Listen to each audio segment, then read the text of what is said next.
the phantom rickshaw. May no ill dreams disturb my rest, nor powers of darkness me molest. Evening hymn. One of the few advantages that India has over England is a great nobility. After 5 years' service, a man is directly or indirectly acquainted with the 200 or 300 civilians in his province, all the messes of 10 or 12 regiments and batteries, and some 1,500 other people of the non-official caste. In 10 years, his knowledge should be doubled, and at the end of 20, he knows something about every Englishman in the empire, and may travel anywhere and everywhere without paying hotel bills. Globetrotters who expect entertainment as a right have even within my memory blunted this open-heartedness, but nonetheless today, if you belong to the inner circle, and are neither a bear nor a black sheep, all houses are open to you, and our small world is very, very kind and helpful. Rickett of Camartha stayed with Polder of Cumoun some 15 years ago. He meant to stay 2 nights, but was knocked down by rheumatic fever, and for 6 weeks disorganized Polder's establishment, stopped Polder's work, and nearly died in Polder's bedroom. Polder behaves as though he had been placed under eternal obligation by Rickett, and yearly sends the little Ricketts a box of presents and toys. It is the same everywhere. The men who do not take the trouble to conceal from you their opinion that you are an incompetent ass, and the women who blacken your character and misunderstand your wife's amusements, will work themselves to the bone in your behalf if you fall sick or into serious trouble. Heatherlegh the doctor kept, in addition to his regular practice, a hospital on his private account, an arrangement of loose boxes for incurables his friend called it, but it was really a sort of fitting-up shed for craft that had been damaged by stress of whether the weather in India is often sultry, and since the tale of bricks is always a fixed quantity, and the only liberty allowed is permission to work overtime and get no thanks, men occasionally break down and become as mixed as the metaphors in this sentence. Heatherlegh is the dearest doctor that ever was, and his invariable prescription to all his patients is lie low, go slow, and keep cool. He says that more men are killed by overwork than the importance of this world justifies. He maintains that overwork slew Pansay, who died under his hands about 3 years ago. He has of course the right to speak authoritatively, and he laughs at my theory that there was a crack in Pansay's head, and a little bit of the dark world came through and pressed him to death. Pansay went off the handle, says Heatherlegh. After the stimulus of long leave at home, he may or he may not have behaved like a blackguard to Mrs. Keith Wessington. My notion is that the work of the Catabundy settlement ran him off his legs, and that he took to brooding and making much of an ordinary P.O. flirtation. He certainly was engaged to Miss Mannering, and she certainly broke off the engagement. Then he took a feverish chill, and all that nonsense about ghosts developed overwork, started his illness, kept it alight, and killed him. Poor devil, write him off to the Systemone man to take the work of 2.5 men. I do not believe this. I used to sit up with Pansay sometimes when Heatherlegh was called out to patients, and I happened to be within claim. The man would make me most unhappy by describing in a low, even voice the procession that was always passing at the bottom of his bed. He had a sick man's command of language when he recovered. I suggested that he should write out the whole affair from beginning to end, knowing that ink might assist him to ease his mind. When little boys have learned a new bad word, they are never happy till they have chalked it up on a door, and this also is literature. He was in a high fever while he was writing, and the Blood and Thunder magazine diction he adopted did not calm him. 2 months afterward, he was reported fit for duty. But in spite of the fact that he was urgently needed to help an undermanned commission stagger through a deficit, he preferred to die, vowing at the last that he was hagridden. I got his manuscript before he died, and this is his version of the affair, dated 1885.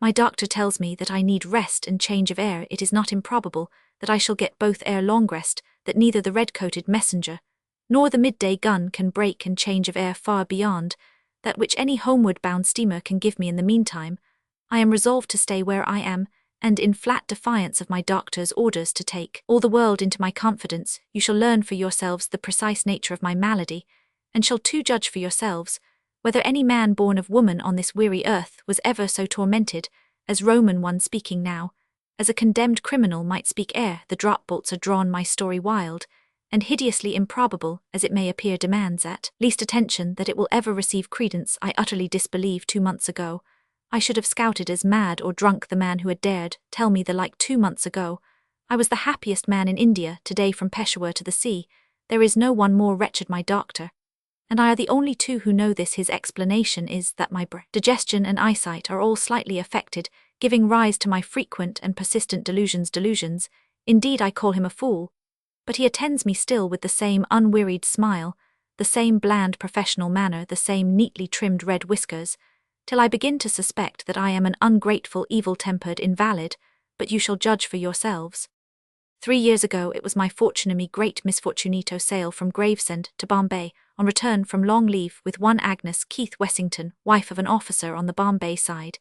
It does not in the least concern you to know what manner of woman she was. Be content with the knowledge that ere the voyage had ended both she and I were desperately and unreasoningly in love with one another. Heaven knows that I can make the admission now without one particle of vanity. In matters of this sort, there is always one who gives and another who accepts. From the first day of our illumined attachment, I was conscious that Agnes' passion was a stronger, a more dominant, and if I may use the expression, a purer sentiment than mine. Whether she recognized the fact, then I do not know. Afterward it was bitterly plain to both of us. Arrived at Bombay in the spring of the year, we went our respective ways to meet no more for the next 3 or 4 months, when my leave and her love took us both to Simla. There we spent the season together, and there my fire of straw burned itself out to a pitiful end. With the closing year I attempt no excuse, I make no apology. Mrs. Wessington had given up much for my sake, and was prepared to give up all from my own lips. In August 1882 she learned that I was sick of her presence, tired of her company, and weary of the sound of her voice. 99 women out of 100 would have wearied of me, as I wearied of them. 75 of that number would have promptly avenged themselves by active and obtrusive flirtation with other men. Mrs. Wessington was the 100th on her. Neither my openly expressed aversion, nor the cutting brutalities with which I garnished our interviews had the least effect. Jack darling was her one eternal cuckoo cry. I am sure it's all a mistake, a hideous mistake, and well, be good friends again some day, please. Forgive me, Jack dear. I was the offender, and I knew it. That knowledge transformed my pity into passive endurance, and eventually into blind hatred. Same instinct, I suppose, which prompts a man to savagely stamp on the spider he has but half killed, and with this hate in my bosom, the season of 1882 came to an end. Next year we met again at Simlash with her monotonous face and timid attempts at reconciliation, and I with loathing of her in every fibre of my frame. Several times I could not avoid meeting her alone, and on each occasion her words were identically the same, still the unreasoning wail that it was all a mistake, and still the hope of eventually making friends. I might have seen, had I cared to look, that that hope only was keeping her alive. She grew more wan and thin month by month. You will agree with me at least that such conduct would have driven anyone to despair. It was uncalled for, childish, unwomanly. I maintain that she was much to blame, and again, sometimes in the black fever-stricken night watches, I have begun to think that I might have been a little kinder to her, but that really is a delusion. I could not have continued pretending to love her when I didn't, could I? It would have been unfair to us both. Last year we met again in the same terms as before, the same weary appeal, and the same curt answers from my lips. At least I would make her see how wholly wrong and hopeless were her attempts at resuming the old relationship. As the season wore on we fell apart, that is to say, she found it difficult to meet me, for I had other and more absorbing interests to attend to. When I think it over quietly in my sick room, the season of 1884 seems a confused nightmare, wherein light and shade were fantastically intermingled. Me courtship of little Kitty Mannering, my hopes, doubts, and fears, our long rides together, trembling avowal of attachment, her reply, and now and again a vision of a white face flitting by in the rickshaw with the black and white liveries. I once watched for so earnestly the wave of Mrs. Wessington's gloved hand, and when she met me alone, which was but seldom, the irksome monotony of her appeal. I loved Kitty Mannering, honestly, heartily loved her, and with my love for her grew my hatred for Agnes. In August Kitty and I were engaged. The next day I met those accursed magpie Jampanies at the back of Jacko, and moved by some passing sentiment of pity, stopped to tell Mrs. Wessington everything. She knew it already. So I hear you're engaged, Jack dear, then, without a moment's pause. I am sure it's all a mistake, a hideous mistake. We shall be as good friends some day, Jack, as we ever were. My answer might have made even a man wince. It cut the dying woman before me like the blow of a whip. Please forgive me, Jack, I didn't mean to make you angry, but it's true, it's true. And Mrs. Wessington broke down completely. I turned away and left her to finish her journey in peace, feeling, but only for a moment or two, that I had been an unutterably mean hound. I looked back and saw that she had turned her rickshaw with the idea, I suppose, of overtaking me. The scene and its surroundings were photographed on my memory. The rain-swept sky, we were at the end of the wet, whether the sodden dingy pines, the muddy road, and the black powder-riven cliffs formed a gloomy background against which the black and white liveries of the Japanese, the yellow-panelled rickshaw, and Mrs. Wessington's down-bowed golden head stood out clearly. She was holding her handkerchief in her left hand and was leaning exhausted against the rickshaw cushions. I turned my horse up a bypath near the Sanjali Reservoir and literally ran away. Once I fancied I heard a faint call of Jack. This may have been imagination. I never stopped to verify it. 10 minutes later, I came across Kitty on horseback, and in the delight of a long ride with her forgot all about the interview. A week later Mrs. Wessington died, and the inexpressible burden of her existence was removed from my life. I went plainsward perfectly happy. Before 3 months were over I had forgotten all about her, except that at times the discovery of some of her old letters reminded me unpleasantly of our bygone relationship. By January, I had disinterred what was left of our correspondence from among my scattered belongings and had burned it at the beginning of April of this year 1885. I was at Simlay Smidserted Simlay once more, and was deep in lovers' talks and walks with Kitty. It was decided that we should be married at the end of June. You will understand therefore that, loving Kitty as I did, I am not saying too much when I pronounce myself to have been at that time the happiest man in India. 14 delightful days passed almost before I noticed their flight. Then, aroused to the sense of what was proper among mortals circumstanced, as we were, I pointed out to Kitty that an engagement ring was the outward and visible sign of her dignity as an engaged girl, and that she must forthwith come to Hamilton's to be measured for one. Up to that moment, I give you my word, we had completely forgotten so trivial a matter. To Hamilton's we accordingly went on the 15th of April 1885. Remember that whatever my doctor may say to the contrary, I was then in perfect health, enjoying a well-balanced mind and an absolute tranquil spirit. Kitty and I entered Hamilton's shop together, and there, regardless of the order of affairs, I measured Kitty for the ring in the presence of the amused assistant. The ring was a sapphire with 2 diamonds. We then rode out down the slope that leads to the Commermere Bridge and Pellitis shop, while my whaler was cautiously feeling his way over the loose shale, and Kitty was laughing and chattering at my sidewell. All Simla, that is to say as much of it as had then come from the plains, was grouped round the reading room and Pellitis veranda. I was aware that someone, apparently at a vast distance, was calling me by my Christian name. It struck me that I had heard the voice before, but when and where I could not at once determine in the short space it took to cover the road between the path from Hamilton's shop and the first plank of the Commermere Bridge. I had thought over 6 people who might have committed such a solecism, and had eventually decided that it must have been singing in my ears immediately opposite Pellitis shop. My eye was arrested by the sight of 4 Japanese in magpie livery, pulling a yellow-panelled cheap bazaar rickshaw. In a moment my mind flew back to the previous season, and Mrs. Wessington with a sense of irritation and disgust. Was it not enough that the woman was dead and done with without her black and white servitors reappearing to spoil the day's happiness? Whoever employed them, now I thought I would call upon and ask as a personal favor to change her Japanese livery. I would hire the men myself, and if necessary buy their coats from off their backs. It is impossible to say here what a flood of undesirable memories their presence evoked. Kitty, I cried, there are poor Mrs. Wessington's Japanese turned up again. I wonder who has them now. Kitty had known Mrs. Wessington slightly last season, and had always been interested in the sickly woman. Where, she asked. I can't see them anywhere. Even as she spoke, her horse, swerving from a laden mule, threw himself directly in front of the advancing rickshaw. I had scarcely time to utter a word of warning, when to my unutterable horror horse and rider passed through men and carriage as if they had been thin.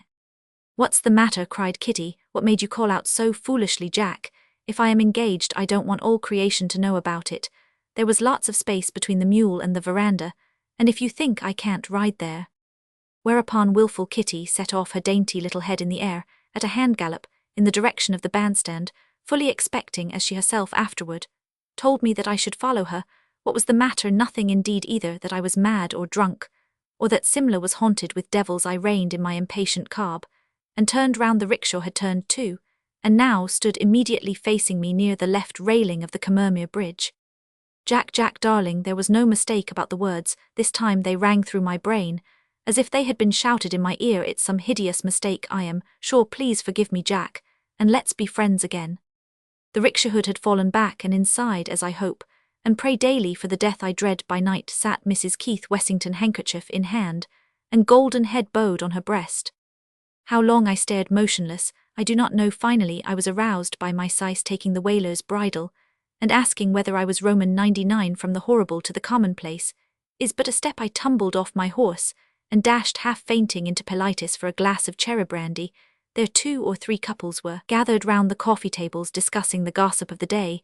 Their trivialities were more comforting to me just then than the consolations of religion could have been. I plunged into the midst of the conversation, at once chatted, laughed, and jested with a face when I caught a glimpse of it in a mirror as white and drawn as that of a corpse. 3 or 4 men noticed my condition, and evidently setting it down to the results of over many pegs, charitably endeavoured to draw me apart from the rest of the loungers.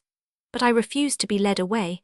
I wanted the company of my kind. As a child rushes into the midst of the dinner party after a fright in the dark, I must have talked for about 10 minutes or so, though it seemed an eternity to me, when I heard Kitty's clear voice outside inquiring for me in another minute. She had entered the shop prepared to roundly upbraid me for failing so signally in my duties. Something in my face stopped her. "Why, Jack," she cried, "what have you been doing? What has happened? Are you ill?" Thus driven into a direct lie, I said that the sun had been a little too much for me. It was close upon 5 o'clock of a cloudy April afternoon, and the sun had been hidden all day. I saw my mistake as soon as the words were out of my mouth, attempted to recover it, blundered hopelessly, and followed Kitty in a regal rage out of doors. Amid the smiles of my acquaintances, I made some excuse, I have forgotten what, on the score of my feeling faint, and cantered away to my hotel, leaving Kitty to finish the ride by herself. In my room I sat down, and tried calmly to reason out the matter. Here was I, Theobald Jack Pansay, a well-educated Bengal civilian in the year of grace 1885, presumably sane, certainly healthy, driven in terror from my sweetheart's side by the apparition of a woman who had been dead and buried 8 months ago. These were facts that I could not blink. Nothing was further from my thought than any memory of Mrs. Wessington when Kitty and I left Hamilton's shop. Nothing was more utterly commonplace than the stretch of wall opposite Politis. It was broad daylight, the road was full of people, and yet here, look you, in defiance of every law of probability, in direct outrage of nature's ordinance, there had appeared to me a face from the grave. Kitty's Arab had gone through the rickshaw, so that my first hope that some woman marvellously like Mrs. Wessington had hired the carriage, and the coolies with their old livery, was lost again. And again I went round this treadmill of thought, and again gave up, baffled, and in despair. The voice was as inexplicable as the apparition. I had originally some wild notion of confiding it all to Kitty, of begging her to marry me at once, and in her arms defying the ghostly occupant of the rickshaw. After all, I argued, the presence of the rickshaw is in itself enough to prove the existence of a spectral illusion. One may see ghosts of men and women, but surely never of coolies and carriages. The whole thing is absurd fancy, the ghost of a hillman. Next morning, I sent a penitent note to Kitty imploring her to overlook my strange conduct of the previous afternoon. My divinity was still very wroth, and a personal apology was necessary. I explained with a fluency born of night-long pondering over a falsehood that I had been attacked with sudden palpitation of the heart, the result of indigestion. This eminently practical solution had its effect, and Kitty and I rode out that afternoon with the shadow of my first lie dividing us. Nothing would please her save a canter round Jacko. With my nerves still unstrung from the previous night, I feebly protested against the notion, suggesting Observatory Hill Jutog. The Boilogunge rode anything rather than the Jacko round. Kitty was angry and a little hurt, so I yielded from fear of provoking further misunderstanding, and we set out together toward Chota Simla. We walked a greater part of the way, and according to our custom cantered from a mile or so below the convent to the stretch of level road by the Sanjali Reservoir. The wretched horses appeared to fly, and my heart beat quicker and quicker as we neared the crest of the ascent. My mind had been full of Mrs. Wessington all the afternoon, and every inch of the Jacko road bore witness to our old-time walks and talks. The boulders were full of it, the pines sang it aloud overhead, the rain torrents giggled and chuckled unseen over the shameful story, and the wind in my ears chanted the iniquity aloud. As a fitting climax in the middle of the level men call the ladies' mile, the horror was awaiting me. No other rickshaw was in sight, only the 4 black and white Jampanies, the yellow-panelled carriage, and the golden head of the woman within, all apparently just as I had left them 8 months and 1 fortnight ago. For an instant I fancied that Kitty must see what I saw. We were so marvellously sympathetic in all things. Her next words undeceived me. Not a soul in sight. Come along, Jack, and I'll race you to the reservoir buildings. Her wiry little Arab was off like a bird, my whaler following close behind, and in this order we dashed under the cliffs. Half a minute brought us within 50 yards of the rickshaw. I pulled my whaler, and fell back a little. The rickshaw was directly in the middle of the road. And once more the Arab passed through it. My horse, following. Jack, Jack, dear, please forgive me, rang with a wail in my ears. And after an interval, it's a mistake, a hideous mistake. I spurred my horse like a man possessed. When I turned my head at the reservoir works, the black and white liveries were still waiting, patiently waiting under the grey hillside, and the wind brought me a mocking echo of the words I had just heard. Kitty bantered me a good deal on my silence throughout the remainder of the ride. I had been talking up till then wildly, and at random to save my life. I could not speak afterward naturally, and from Sanjali to the church wisely held my tongue. I was to dine with the Mannerings that night, and had barely time to canter home to dress. On the road to Elysium Hill, I overheard two men talking together in the duskets. A curious thing, said one, how completely all trace of it disappeared. You know, my wife was insanely fond of the woman, never could see anything in her myself, and wanted me to pick up her old rickshaw and coolies if they were to be got for love or money. Morbid sort of fancy, I call it. But I've got to do what the Memsahib tells me. Would you believe that the man she hired it from tells me that all four of the Menthi were brothersted of cholera on the way to Hardwar, poor devils, and the rickshaw has been broken up by the man himself. Told me he never used a dead Memsahib's rickshaw. Spoiled his luck. Queer notion, wasn't it? Fancy poor little Mrs. Wessington spoiling anyone's luck, except her own. I laughed aloud at this point, and my laugh jarred on me as I uttered it. So there were ghosts of rickshaws after all, and ghostly employments in the other world. How much did Mrs. Wessington give her men? What were their hours? Where did they go? And for visible answer to my last question, I saw the infernal thing blocking my path in the twilight. The dead travel fast, and by shortcuts unknown to ordinary coolies. I laughed aloud a second time, and checked my laughter suddenly, for I was afraid. I was going mad to a certain extent. I must have been, for I recollect that I reined in my horse at the head of the rickshaw and politely wished Mrs. Wessington good evening. Her answer was one I knew only too well. I listened to the end, and replied that I had heard it all before, but should be delighted if she had anything further to say. Some malignant devil stronger than I must have entered into me that evening, for I have a dim recollection of talking the commonplaces of the day for 5 minutes to the thing in front of me. Mad as a hatter, poor deviler drunk. Max, try and get him to come home. Surely that was not Mrs. Wessington's voice. The two men had overheard me speaking to the empty air, and had returned to look after me. They were very kind and considerate, and from their words evidently gathered that I was extremely drunk. I thanked them confusedly, and cantered away to my hotel. There changed, and arrived at the Mannerings 10 minutes late. I pleaded the darkness of the night as an excuse, was rebuked by Kitty for my unloverlike tardiness, and sat down. The conversation had already become general, and under cover of it I was addressing some tender small talk to my sweetheart, when I was aware that at the further end of the table a short red-whiskered man was describing, with much broidery, his encounter with a mad unknown that evening. A few sentences convinced me that he was repeating the incident of half an hour ago in the middle of the story. He looked round for applause, as professional storytellers do, caught my eye, and straightway collapsed. There was a moment's awkward silence, and the red-whiskered man muttered something to the effect that he had forgotten the rest, thereby sacrificing a reputation as a good storyteller which he had built up for 6 seasons past. I blessed him from the bottom of my heart and went on with my fish. In the fullness of time that dinner came to an end, and with genuine regret I tore myself away from Kitty, as certain as I was of my own existence that it would be waiting for me outside the door. The red-whiskered man, who had been introduced to me as Dr. Heatherlegh of Simla, volunteered to bear me company as far as our roads lay together. I accepted his offer with gratitude.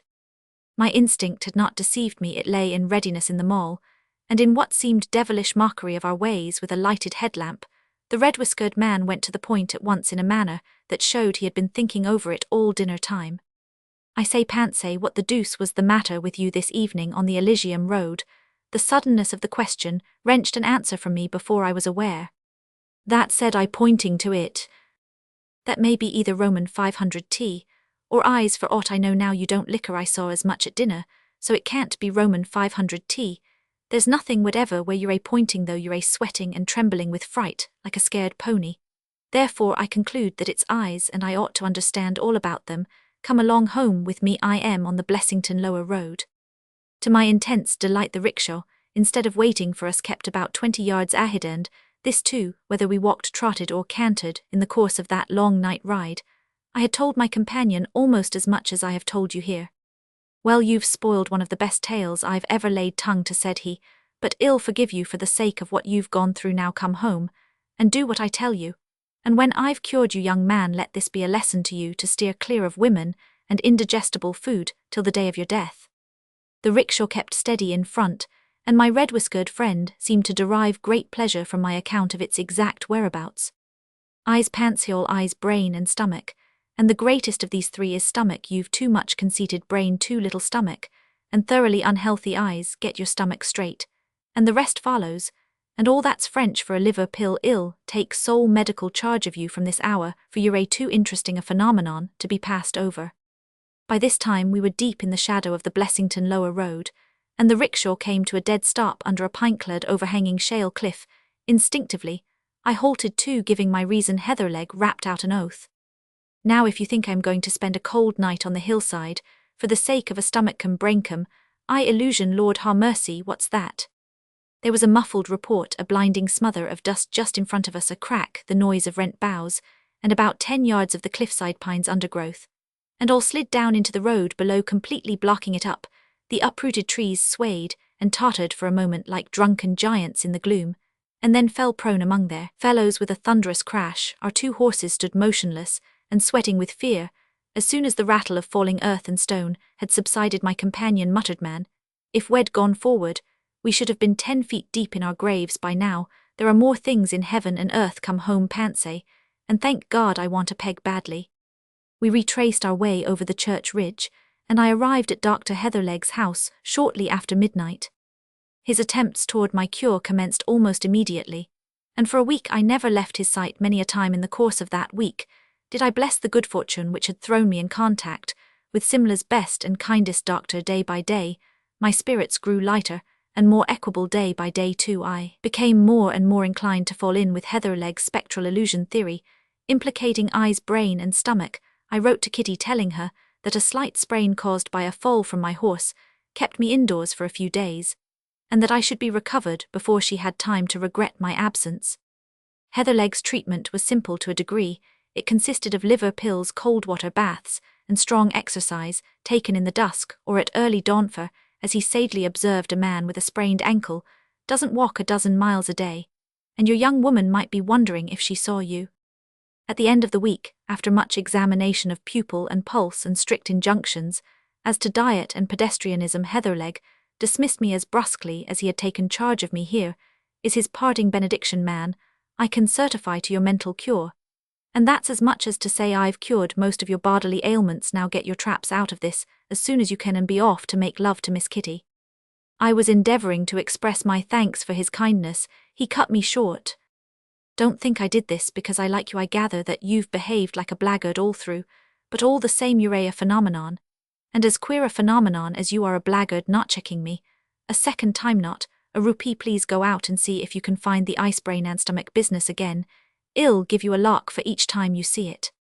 Half an hour later I was in the Mannerings' drawing-room with Kitty, drunk with the intoxication of present happiness, and the foreknowledge that I should never more be troubled with its hideous presence, strong in the sense of my newfound security. I proposed a ride at once, and by preference a canter round Jack. Never had I felt so well, so overladen with vitality and mere animal spirits, as I did on the afternoon of the 30th of April. Kitty was delighted at the change in my appearance, and complimented me on it in her delightfully frank and outspoken manner.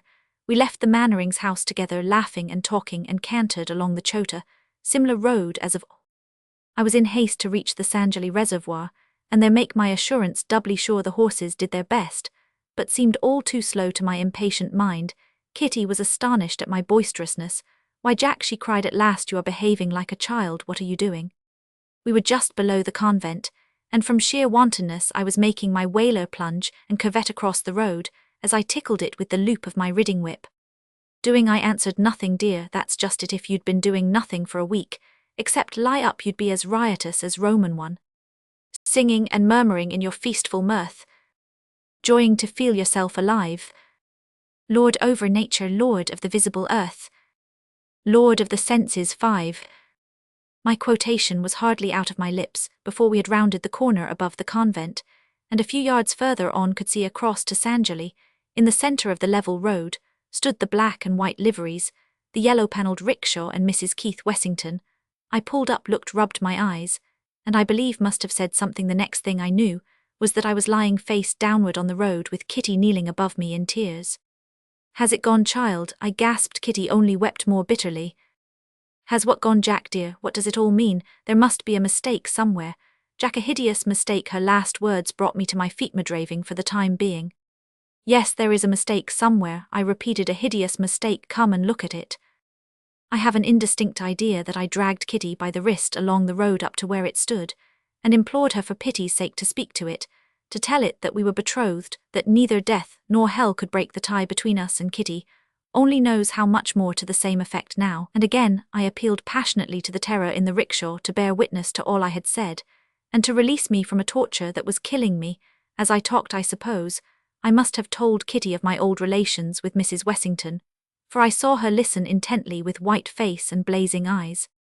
"Thank you, Mr. Pansay," she said. "That's quite enough, Sis Goralao." The Sises, impassive as Orientals always are, had come up with the recaptured horses, and as Kitty sprang into her saddle, I caught hold of the bridle, entreating her to hear me out and forgive. My answer was the cut of her riding whip across my face from mouth to eye, and a word or two of farewell that even now I cannot write down. So I judged, and judged rightly, that Kitty knew all, and I staggered back to the side of the rickshaw. My face was cut and bleeding, and the blow of the riding whip had raised a livid blue wheal on it. I had no self-respect. Just then Heatherleg, who must have been following Kitty and me at a distance, cantered up. "Doctor," I said, pointing to my face, "here's Miss Mannering's signature to my order of dismissal, and I'll thank you for that lock as soon as convenient." Heatherleg's face, even in my abject misery, moved me to laughter. "I'll stake my professional reputation," began. "Don't be a fool," I whispered. "I've lost my life's happiness, and you'd better take me home." As I spoke, the rickshaw was gone. Then I lost all knowledge of what was passing. The crest of Jacko seemed to heave and roll like the crest of a cloud, and fall in upon me. 7 days later, on the 7th of May, that is to say, I was aware that I was lying in Heatherleg's room as weak as a little child. Heatherleg was watching me intently from behind the papers on his writing table. His first words were not encouraging, but I was too far spent to be much moved by them. "Here's Miss Kitty has sent back your letters. You corresponded a good deal, you young people. Here's a packet that looks like a ring, and a cheerful sort of a note from Mannering Papa, which I've taken the liberty of reading and burning. The old gentleman's not pleased with you." "And Kitty?" I asked dully. "Rather more drawn than her father, from what she says. By the same token, you must have been letting out any number of queer reminiscences. Just before I met you, says that a man who would have behaved to a woman as you did to Mrs. Wessington ought to kill himself out of sheer pity for his kind. She's a hot-headed little virago, your mash. We'll have it too that you were suffering from Roman 500T. When that row on the Jacko Road turned up, says she'll die before she ever speaks to you again." I groaned and turned over to the other side. "Now you've got your choice, my friend. This engagement has to be broken off, and the Mannerings don't want to be too hard on you. Was it broken through Roman 500T? Or epileptic fits? Sorry, I can't offer you a better exchange. Unless you'd prefer hereditary insanity, say the word and I'll tell him it's fits. All Simla knows about that scene on the Ladies' Mile. Come, I'll give you 5 minutes to think over it." During those 5 minutes I believe that I explored thoroughly the lowest circles of the inferno which it is permitted man to tread on earth, and at the same time I myself was watching myself faltering through the dark labyrinths of doubt, misery, and utter despair. I wondered, as Heatherleg in his chair might have wondered, which dreadful alternative I should adopt presently. I heard myself answering in a voice that I hardly recognized. "They're a confoundedly particular about morality in these parts. Give fits, Heatherleg, and my love, now let me sleep a bit longer." Then my two selves joined, and it was only I, half-crazed, devil-driven, I that tossed in my bed, tracing step by step the history of the past month. "But I am in Simla," I kept repeating to myself. "I, Jack Pansay, am in Simla, and there are no ghosts here. It's unreasonable of that woman to pretend there. Or why couldn't Agnes have left me alone? I never did her any harm. It might just as well have been me as Agnes, only I'd never have come hack on purpose to kill her. Why can't I be left alone, and happy?" It was high noon when I first awoke, and the sun was low in the sky before I slept, as the tortured criminal sleeps on his rack, too worn to feel further pain. Next day I could not leave my bed. Heatherleg told me in the morning that he had received an answer from Mr. Mannering, and that thanks to his friendly offices the story of my affliction had travelled through the length and breadth of Simla, where I was on all sides much pitied. And that's rather more than you deserve, he concluded pleasantly, though the Lord knows you've been going through a pretty severe Roman 1099, never mind well cure you yet you perverse phenomenon. I declined firmly to be cured. You've been much too good to me already, old man, said I, but I don't think I need trouble you further. In my heart I knew that nothing Heatherleg could do would lighten the burden that had been laid upon me. With that knowledge came also a sense of hopeless impotent rebellion against the unreasonableness of it. All there were scores of men no better than I whose punishments had at least been reserved for another world, and I felt that it was bitterly cruelly unfair that I should have been singled out for so hideous a fate. This mood would in time give place to another where it seemed that the rickshaw and I were the only realities in a world of shadows, that Kitty was a ghost, that Mannering Heatherleg, and all the other men and women I knew were all ghosts in the great grey hills themselves, but vain shadows devised to torture me from mood to mood. I tossed backward and forward for 7 weary days, my body growing daily stronger and stronger, until the bedroom looking-glass told me that I had returned to everyday life and was as other men once more. Curiously enough, my face showed no signs of the struggle I had gone through. It was pale indeed, but as expressionless and commonplace as ever. I had expected some permanent alteration, visible evidence of the disease that was eating me away. I found nothing. On the 15th of May, I left Heatherleg's house at 11 o'clock in the morning, and the instinct of the bachelor drove me to the club there. I found that every man knew my story as told by Heatherleg, and was in clumsy fashion abnormally kind and attentive. Nevertheless, I recognized that for the rest of my natural life I should be among but not of my fellows, and I envied very bitterly indeed the laughing coolies on the mole below. I lunched at the club, and at 4 o'clock wandered aimlessly down the mall in the vague hope of meeting Kitty close to the bandstand.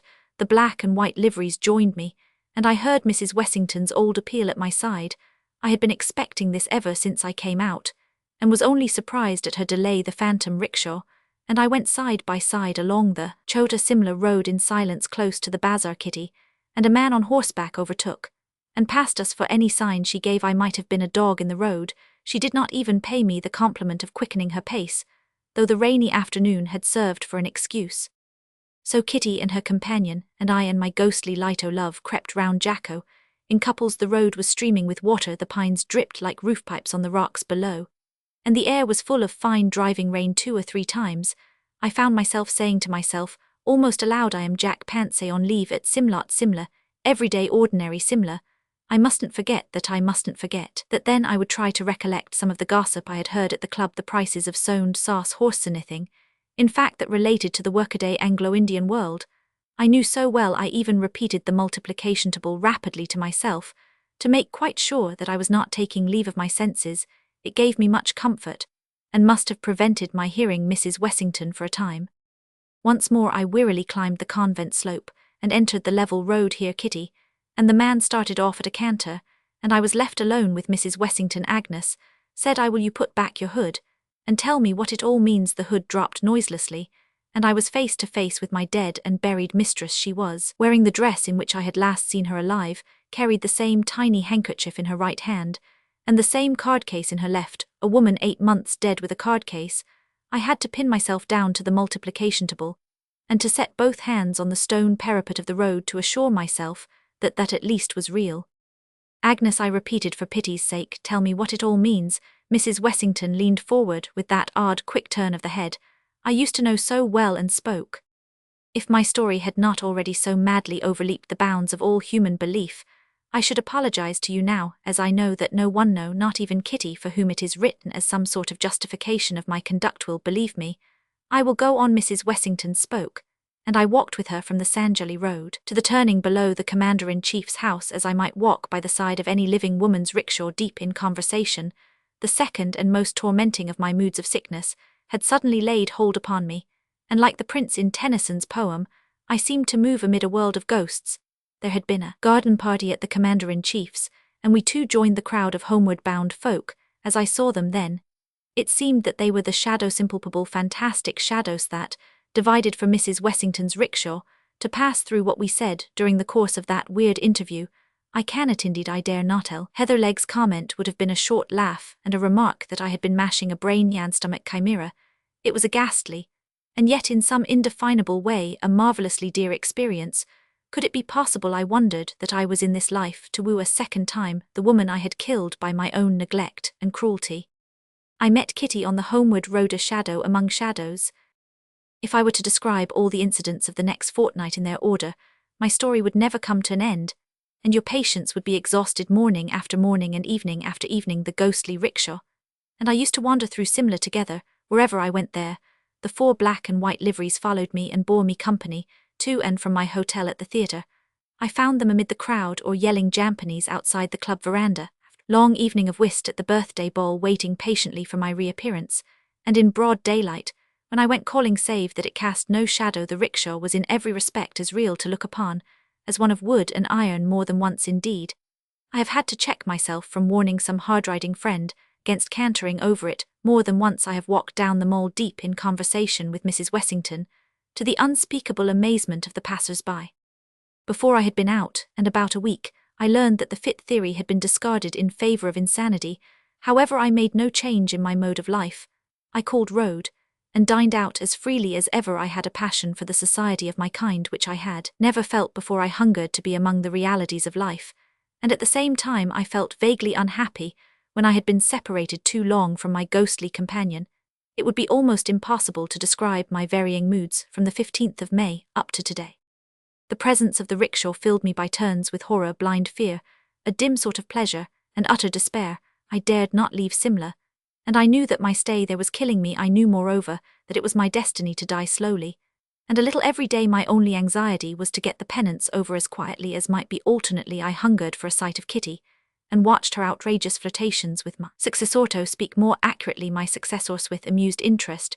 She was as much out of my life as I was out of hers. By day I wandered with Mrs. Wessington, almost content. By night I implored heaven to let me return to the world as I used to know it. Above all these varying moods lay the sensation of dull, numbing wonder that the seen and the unseen should mingle so strangely on this earth, to hound one poor soul to its grave. August 27. Heatherleg has been indefatigable in his attendance on me, and only yesterday told me that I ought to send in an application for sick leave, an application to escape the company of a phantom, a request that the government would graciously permit me to get rid of 5 ghosts and an airy rickshaw by going to England. Heatherleg's proposition moved me to almost hysterical laughter. I told him that I should await the end quietly at Simla, and I am sure that the end is not far off. Believe me, that I dread its advent more than any word can say, and I torture myself nightly with 1,000 speculations as to the manner of my death. Shall I die in my bed decently, and as an English gentleman should die, or in one last walk on the Mall? Will my soul be wrenched from me to take its place forever and ever by the side of that ghastly phantasm? Shall I return to my old lost allegiance in the next world, or shall I meet Agnes, loathing her, and bound to her side through all eternity? Shall we two hover over the scene of our lives, till the end of time, as the day of my death draws nearer? The intense horror that all living flesh feels toward escaped spirits from beyond the grave grows more and more powerful. It is an awful thing to go down quick among the dead, with scarcely 1/2 of your life completed. It is 1,000 times more awful to wait as I do in your midst. For I know not what unimaginable terror. Pity me at least on the score of my delusion, for I know you will never believe what I have written here. Yet as surely as ever a man was done to death by the powers of darkness, I am that man. Injustice, too, pity her, for as surely as ever woman was killed by man, I killed Mrs. Wessington, and the last portion of my punishment is ever now upon me. My own true ghost story. As I came through the desert, thus it was. As I came through the desert, the city of dreadful night. Somewhere in the other world, where there are books and pictures and plays and shop windows to look at, and thousands of men who spend their lives in building up all 4 lives, a gentleman who writes real stories about the real insides of people, and his name is Mr. Walter Besant, but he will insist upon treating his ghost, has published half a workshop full of them with levity. He makes his ghost's ears talk familiarly, and in some cases flirt outrageously with the phantoms. You may treat anything from a viceroy to a vernacular paper with levity, but you must behave reverently toward a ghost, and particularly an Indian one. There are in this land ghosts who take the form of fat, cold pubby corpses, and hide in trees near the roadside, till a traveller passes, then they drop upon his neck and remain. There are also terrible ghosts of women who have died in childbed. These wander along the pathways at dusk, or hide in the crops near a village, and call seductively. But to answer their call is death in this world, and the next their feet are turned backward, that all sober men may recognize them. There are ghosts of little children who have been thrown into wells. These haunt well curbs, and the fringes of jungles, and wail under the stars, or catch women by the wrist and beg to be taken up, and carried. These, and the corpse ghosts, however, are only vernacular articles, and do not attack sahibs. No native ghost has yet been authentically reported to have frightened an Englishman, but many English ghosts have scared the life out of both white and black. Nearly every other station owns a ghost. There are said to be 2 at Simla, not counting the woman who blows the bellows at Sari Dak Bungalow on the old road. Mussoorie has a house haunted of a very lively thing. A white lady is supposed to do night watchman round a house in Lahore. Dalhousie says that one of her houses repeats on autumn evenings all the incidents of a horrible Horsen precipice accident. Mary has a merry ghost, and now that she has been swept by cholera, have room for a sorrowful one. There are officers' quarters in Mayan Mir, whose doors open without reason, and whose furniture is guaranteed to creak, not with the heat of June, but with the weight of invisibles who come to lounge in the chairs. Peshawar possesses houses that none will willingly rent, and there is something not fever wrong with a big bungalow in Allahabad. The older provinces simply bristle with haunted houses, and march phantom armies along their main thoroughfares. Some of the dak bungalows on the Grand Trunk Road have handy little cemeteries in their compound, witnesses to the changes and chances of this mortal life in the days when men drove from Calcutta to the northwest. These bungalows are objectionable places to put up in. They are generally very old, always dirty, while the khansamah is as ancient as the bungalow. He either chatters slyly or falls into the long trances of age. In both moods he is useless. If you get angry with him, he refers to some sahib dead and buried these 30 years, and says that when he was in that sahib's service not a khansamah in the province could touch him. Then he jabbers and mows and trembles and fidgets among the dishes, and you repent of your irritation. In these dak bungalows ghosts are most likely to be found, and when found they should be made a note of. Not long ago it was my business to live in dak bungalows. I never inhabited the same house for 3 nights running, and grew to be learned in the breed. I lived in government-built ones with red brick walls and rail ceilings, an inventory of the furniture posted in every room, and an excited snake at the threshold to give welcome. I lived in converted once-old houses, officiating as dak bungalows where nothing was in its proper place, and there wasn't even a fowl for dinner. I lived in second-hand palaces, where the wind blew through openwork marble tracery, just as uncomfortably as through a broken pane. Lived in dak bungalows where the last entry in the visitor's book was 15 months old, and where they slashed off the currikid's head with a sword. It was my good luck to meet all sorts of men, from sober, travelling missionaries and deserters flying from British regiments, to drunken loafers who threw whiskey bottles at all who passed, and my still greater good fortune just to escape a maternity case, seeing that a fair proportion of the tragedy of our lives out here acted itself in dak bungalows. I wondered that I had met no ghosts. A ghost that would voluntarily hang about a dak bungalow would be mad, of course, but so many men have died mad in dak bungalows that there must be a fair percentage of lunatic ghosts. In due time I found my ghost, or ghosts rather, for there were 2 of them up. Till that hour I had sympathized with Mr. Besant's method of handling them, as shown in the strange case of Mr. Lootcraft, and other stories. I am now in the opposition. We will call the bungalow Katmal dak bungalow, but that was the smallest part of the horror. A man with a sensitive hide has no right to sleep in dak bungalows. He should marry. Katmal dak bungalow was old and rotten, and unrepaired. The floor was of worn brick, the walls were filthy, and the windows were nearly black with grime. It stood on a bypath largely used by native sub-deputy assistants of all kinds, from finance to forests, but real sahibs were rare. The khansamah, who was nearly bent double with old age, said so. When I arrived there was a fitful undecided rain on the face of the land, accompanied by a restless wind, and every gust made a noise like the rattling of dry bones in the stiff toddy palms. Outside, the khansamah completely lost his head on my arrival. He had served a sahib once. Did I know that sahib? He gave me the name of a well-known man who has been buried for more than a quarter of a century, and showed me an ancient daguerreotype of that man in his prehistoric youth. I had seen a steel engraving of him at the head of a double volume of memoirs a month before, and I felt ancient beyond telling. The day shut in and the khansamah went to get me food. He did not go through the pretense of calling it Kahneman's victuals. He said ratub, and that means, among other things, grubdog's rations. There was no insult in his choice of the term. He had forgotten the other word, I suppose. While he was cutting up the dead bodies of animals, I settled myself down. After exploring the dak bungalow, there were 3 rooms beside my own, which was a corner kennel each giving into the other through dingy white doors, fastened with long iron bars. The bungalow was a very solid one, but the partition walls of the rooms were almost jerry-built in their flimsiness. Every step or bang of a trunk echoed from my room down the other three, and every footfall came back tremulously from the far walls. For this reason, I shut the door. There were no lampsonly candles in long glass shades. An oil wick was set in the bathroom. For bleak, unadulterated misery, that dak bungalow was the worst of the many that I had ever set foot in. There was no fireplace, and the windows would not open, so a brazier of charcoal would have been useless. The rain and the wind splashed and gurgled and moaned round the house, and the toddy palms rattled and roared. Half a dozen jackals went through the compound singing, and a hyena stood afar off and mocked them. A hyena would convince a Sadducee. Resurrection of the dead, the worst sort of dead. Then came the ratuba, curious meal, half native and half English in composition, with the old khansamah babbling behind my chair about dead and gone English people, and the wind-blown candles playing shadow bopep with the bed, and the mosquito curtains. It was just the sort of dinner and evening to make a man think of every single one of his past sins, and of all the others that he intended to commit if he lived. Sleep, for several hundred reasons, was not easy. The lamp in the bathroom threw the most absurd shadows into the room, and the wind was beginning to talk nonsense.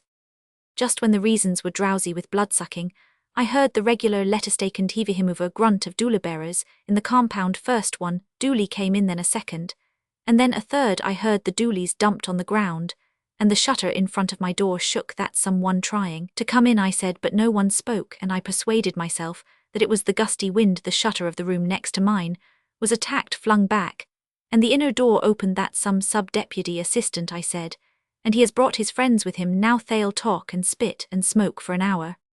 But there were no voices and no footsteps. No one was putting his luggage into the next room. The door shut, and I thanked Providence that I was to be left in peace.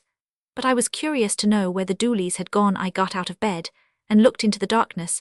There was never a sign of a doolie. Just as I was getting into bed again, I heard in the next room the sound that no man in his senses can possibly mistake the whir of a billiard ball down the length of the slates when the striker is stringing for break. No other sound is like it. A minute afterwards, there was another whir, and I got into bed. I was not frightened, indeed. I was not. I was very curious to know what had become of the doolies. I jumped into bed for that reason. Next minute I heard the double click of a cannon, and my hair sat up. It is a mistake to say that hair stands up. The skin of the head tightens, and you can feel a faint, prickly bristling all over the scalp. That is the hair sitting up. There was a whir and a click, and both sounds could only have been made by one thing, a billiard ball.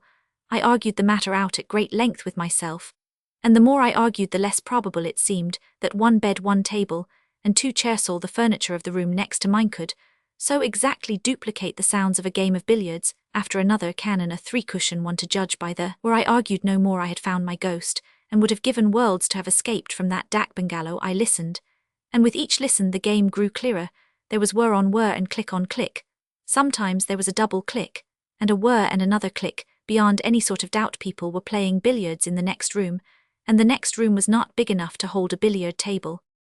Between the pauses of the wind, I heard the game go forward, stroke after stroke. I tried to believe that I could not hear voices, but that attempt was a failure. Do you know what fear is? Not ordinary fear of insult, injury, or death, but abject, quivering dread of something that you cannot see, fear that dries the inside of the mouth and half of the throat, fear that makes you sweat on the palms of the hands and gulp in order to keep the uvula at work. This is a fine fear, a great cowardice, and must be felt to be appreciated. The very improbability of billiards in a dak bungalow proved the reality of the thing. No man, drunk or sober, could imagine a game at billiards or invent the spitting crack of a screw cannon. A severe course of dak bungalows has this disadvantage: it breeds infinite credulity. If a man said to a confirmed dak bungalow haunter, "There is a corpse in the next room, and there's a mad girl in the next, but one and the woman and man on that camel have just eloped from a place 60 miles away," the hearer would not disbelieve, because he would know that nothing is too wild, grotesque, or horrible to happen in a dak bungalow. This credulity unfortunately extends to ghosts. A rational person fresh from his own house would have turned on his side and slept. I did not so surely, as I was given up as a bad carcass by the scores of things in the bed. Because the bulk of my blood was in my heart, so surely did I hear every stroke of a long game at billiards played in the echoing room behind the iron-barred door. My dominant fear was that the players might want a marker. It was an absurd fear, because creatures who could play in the dark would be above such superfluities. I only know that that was my terror, and it was real. After a long while the game stopped, and the door banged. I slept because I was dead tired. Otherwise, I should have preferred to have kept awake. Not for everything in Asia would I have dropped the doorbar and peered into the dark of the next room. When the morning came, I considered that I had done well and wisely, and inquired for the means of departure. By the way, Khansamah, I said, what were those 3 doolies doing in my compound in the night? There were no doolies, said the Khansamah. I went into the next room, and the daylight streamed through the open door. I was immensely brave. I would at that hour have played black pool with the owner of the big black pool down below. Has this place always been a dak bungalow? I asked.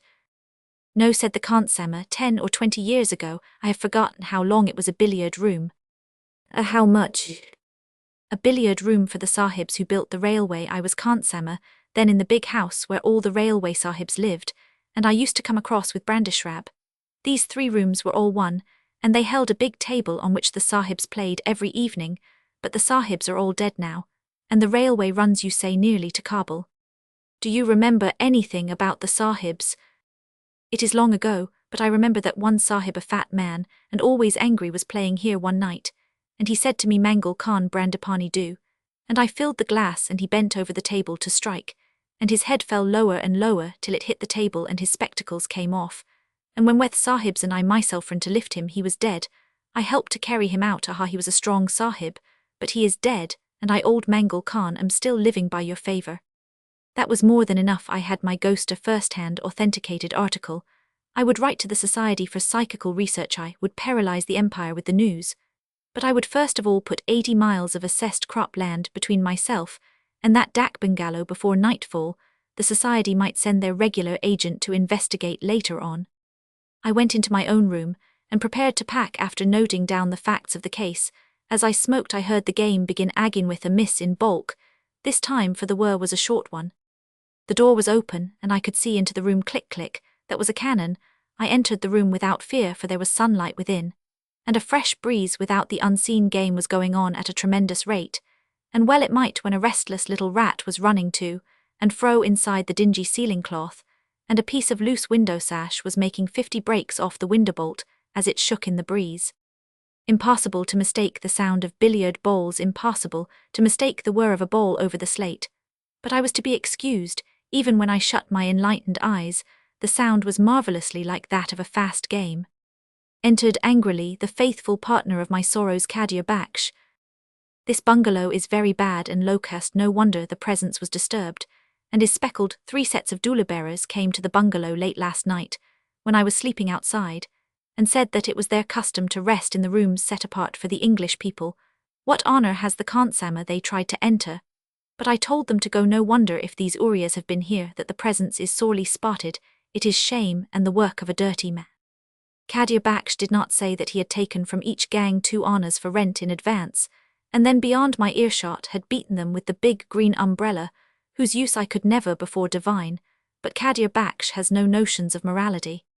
There was an interview with the Khansamah, but as he promptly lost his head, wrath gave place to pity, and pity led to a long conversation in the course of which he put the fat engineer sahib's tragic death in 3 separate stations. 2 of them, 50 miles away. The 3rd shift was to Calcutta, and there the sahib died while driving a dog cart.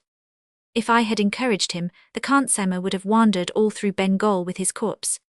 I did not go away as soon as I intended. I stayed for the night, while the wind and the rat and the sash and the window bolt played a ding-dong 150. Up then, the wind ran out and the billiards stopped, and I felt that I had ruined my one genuine hallmarked ghost story. Had I only stopped at the proper time, I could have made anything out of it. That was the bitterest thought of all. The strange ride of Morobi Jukes. Alive or dead, there is no other way. Native proverb. There is, as the conjurers say, no deception about this tale. Jukes by accident stumbled upon a village that is well known to exist, though he is the only Englishman who has been there. A somewhat similar institution used to flourish on the outskirts of Calcutta, and there is a story that if you go into the heart of Bikaner, which is in the heart of the great Indian desert, you shall come across not a village, but a town where the dead who did not die, but may not live, have established their headquarters. And since it is perfectly true that in the same desert is a wonderful city, where all the rich money-lenders retreat, after they have made their fortunes so vast that the owners cannot trust even the strong hand of the government to protect them, but take refuge in the waterless sands, and drive sumptuous sea-spring barouches, and buy beautiful girls, and decorate their palaces with gold and ivory and minton tiles, and mother-of-pearl. I do not see why Duques's tale should not be true. He is a civil engineer with a head for plans and distances, and things of that kind. And he certainly would not take the trouble to invent imaginary traps. He could earn more by doing his legitimate work. He never varies the tale in the telling, and grows very hot and indignant when he thinks of the disrespectful treatment he received. He wrote this quite straightforwardly at first, but he has since touched it up in places and introduced moral reflections thus. In the beginning, it all arose from a slight attack of fever my work necessitated, my being in camp for some months between Pakpan and Muharakpura, desolate sandy stretch of country.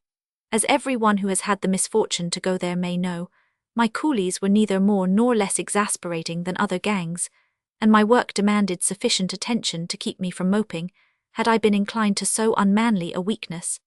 On the 23rd December 1884, I felt a little feverish. There was a full moon at the time, and in consequence every dog near my tent was baying at the brutes assembled in 2s and 3s, and drove me frantic. A few days previously, I had shot one loud-mouthed singer and suspended his carcass in terrarium about 50 yards from my tent door, but his friends fell upon, fought for, and ultimately devoured the body, and as it seemed to me sang their hymns of thanksgiving afterward with renewed energy.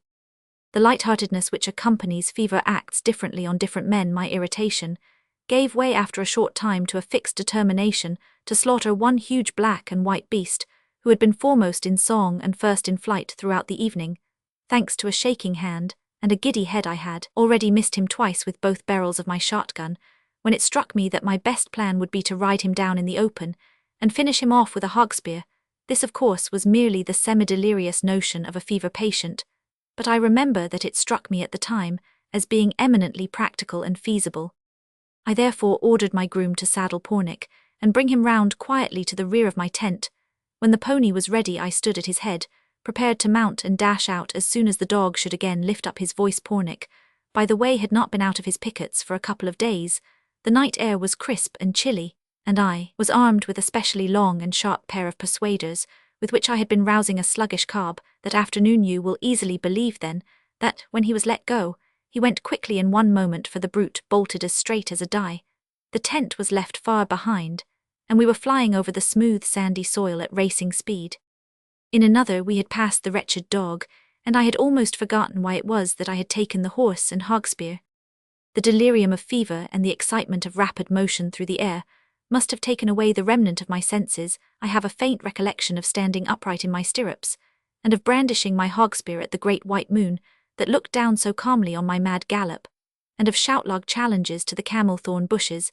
As they whizzed past once or twice, I believe, I swayed forward on Pornic's neck, and literally hung on by my spurs. The marks next morning showed. The wretched beast went forward like a thing possessed over what seemed to be a limitless expanse of moonlit sand. Next I remember the ground rose suddenly in front of us, and as we topped the ascent I saw the waters of the Sutlej shining like a silver bar.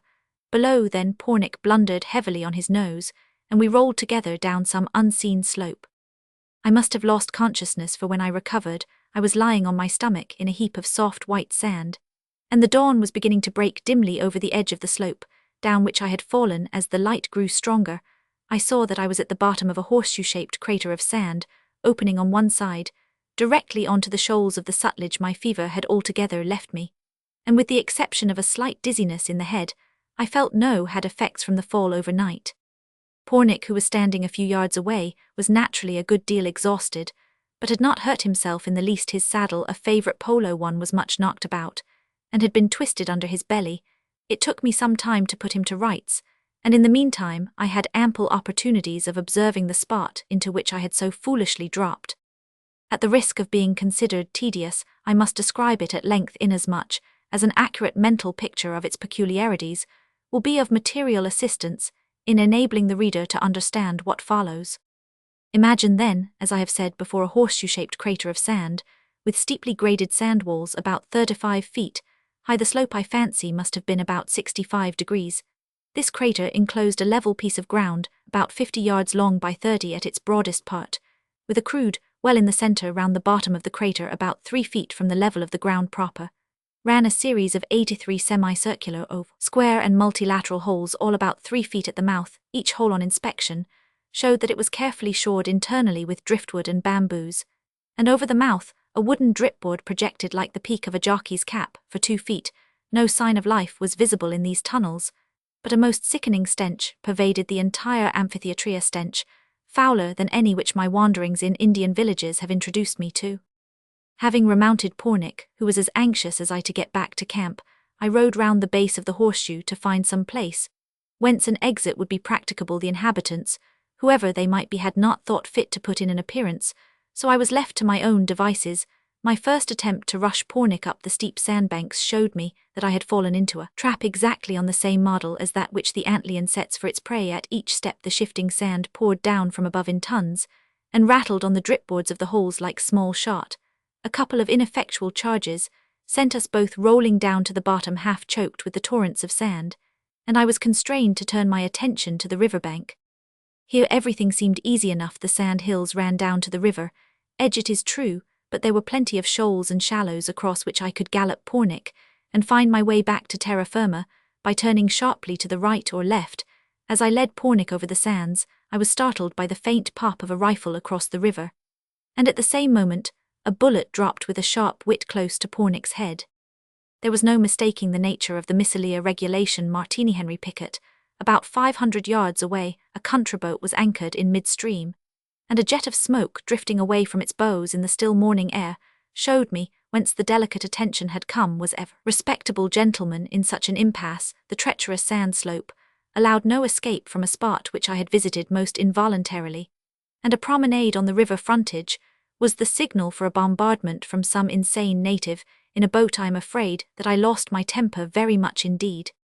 Another bullet reminded me that I had better save my breath to cool my porridge, and I retreated hastily up the sands and back to the horseshoe, where I saw that the noise of the rifle had drawn 65 human beings from the badger holes which I had up, till that point supposed to be untenanted. I found myself in the midst of a crowd of spectators, about 40 men, 20 women, and one child who could not have been more than 5 years old. They were all scantily clothed in that salmon-coloured cloth which one associates with Hindu mendicants, and at first sight gave me the impression of a band of loathsome fakirs. The filth and repulsiveness of the assembly were beyond all description, and I shuddered to think what their life in the badger holes must be. Even in these days, when local self-government has destroyed the greater part of a native's respect for a sahib, I have been accustomed to a certain amount of civility from my inferiors, and on approaching the crowd naturally expected that there would be some recognition of my presence. As a matter of fact there was, but it was by no means what I had looked for.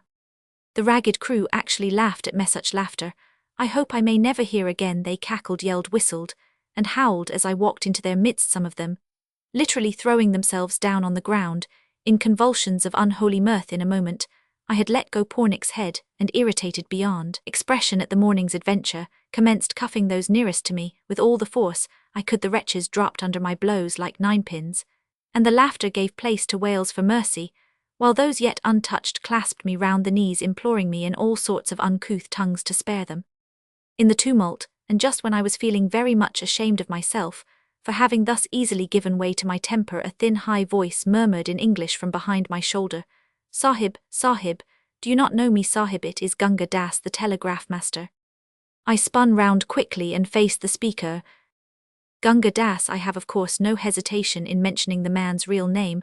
I had known 4 years before as a Deccani Brahmin loaned by the Punjab government to one of the Khalsia states.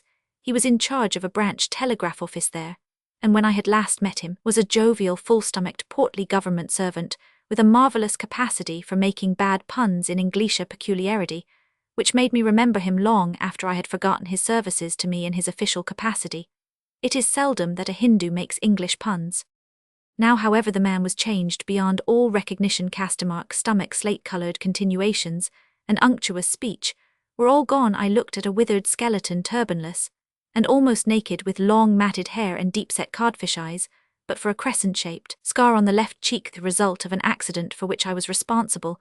I should never have known him, but it was indubitably Gunga Das, and for this I was thankful an English-speaking native, who might at least tell me the meaning of all that I had gone through that day. The crowd retreated to some distance as I turned toward the miserable figure, and ordered him to show me some method of escaping from the crater. He held a freshly plucked crow in his hand, and in reply to my question, climbed slowly on a platform of sand, which ran in front of the holes, and commenced lighting a fire there in silence. Dried bents, sandpapers, and driftwood burn quickly, and I derived much consolation from the fact that he lit them with an ordinary sulphur match when they were in a bright glow, and the crow was nearly spitted in front. Thereof Gunga Das began without a word of preamble. There are only two kinds of men, sir: the alive, and the dead. When you are dead, you are dead.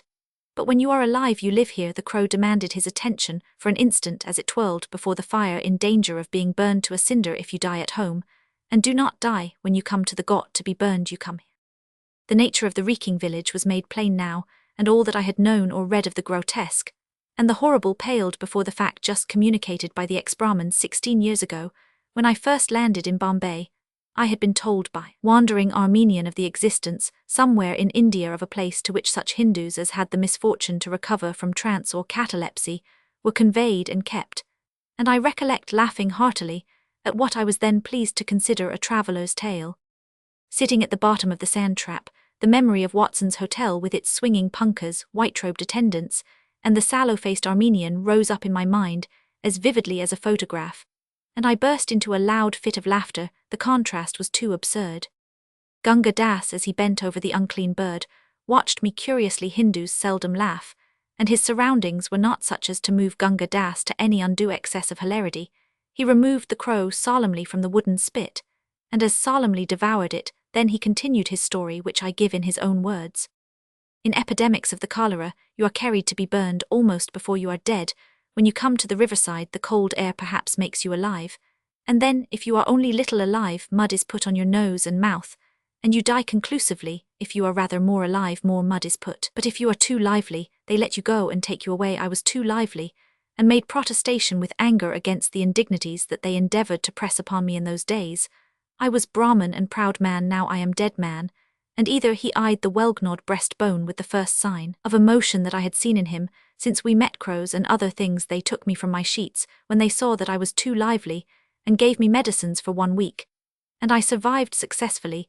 Then they sent me by rail from my place to Okara station with a man to take care of me, and at Okara station we met 2 other men, and they conducted we 3 on camels in the night from Okara station to this place, and they propelled me from the top to the bottom, and the other 2 succeeded, and I have been here ever since 2.5 years. Once I was Brahmin and proud man, and now I eat crows. There is no way of getting out. None of what kind at all. When I first came I made experiments frequently, and all the others also, but we have always succumbed to the sand which is precipitated upon our heads.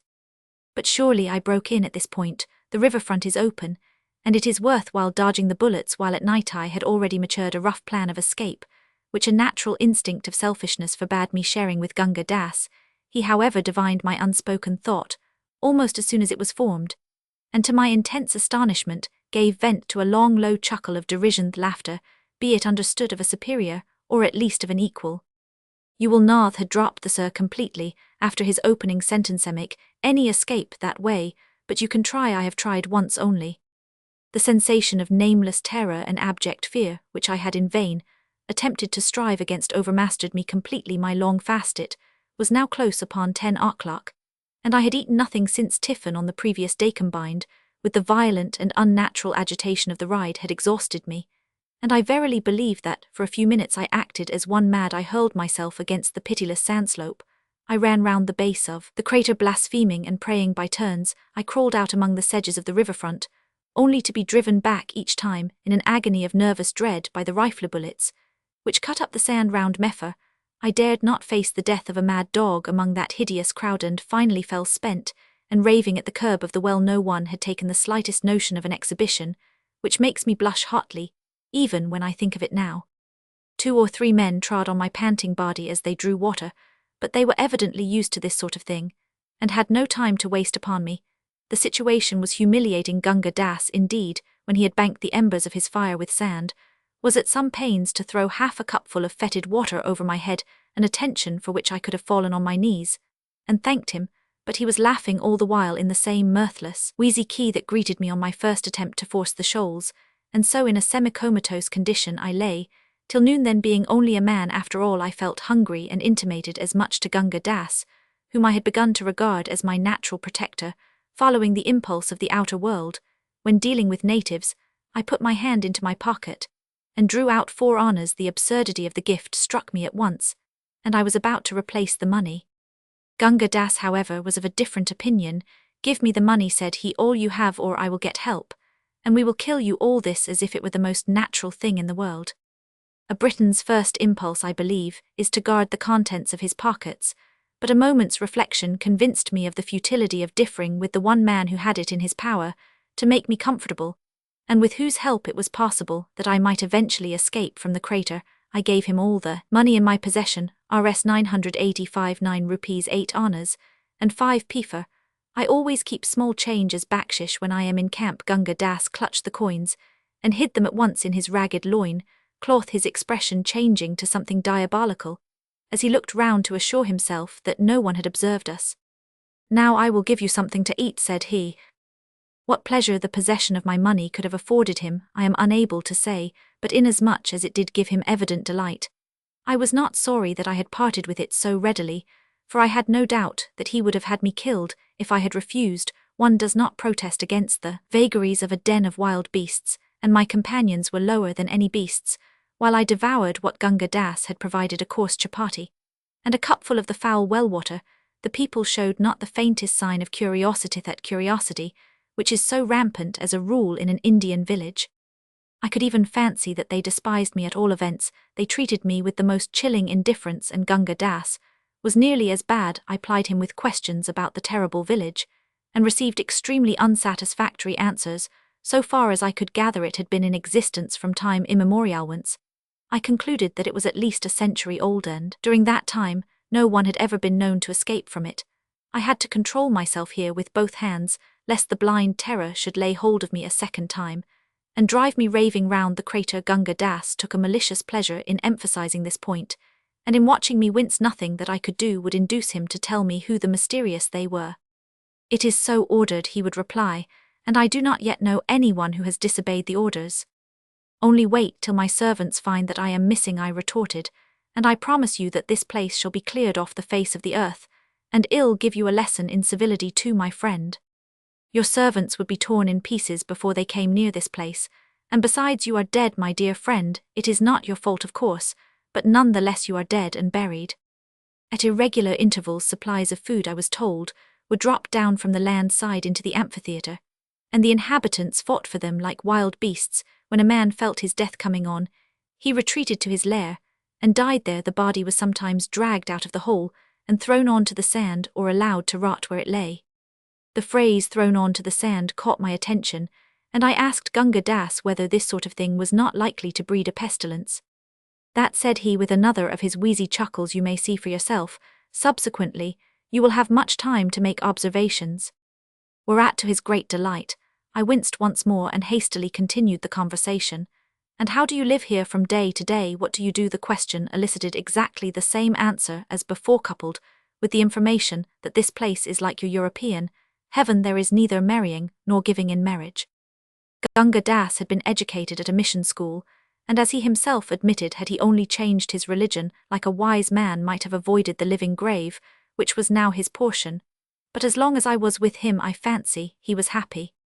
Here was a sahib, a representative of the dominant race, helpless as a child, and completely at the mercy of his native neighbours. In a deliberate, lazy way he set himself to torture me, as a schoolboy would devote a rapturous half-hour to watching the agonies of an impaled beetle, or as a ferret in a blind burrow might glue himself comfortably to the neck of a rabbit.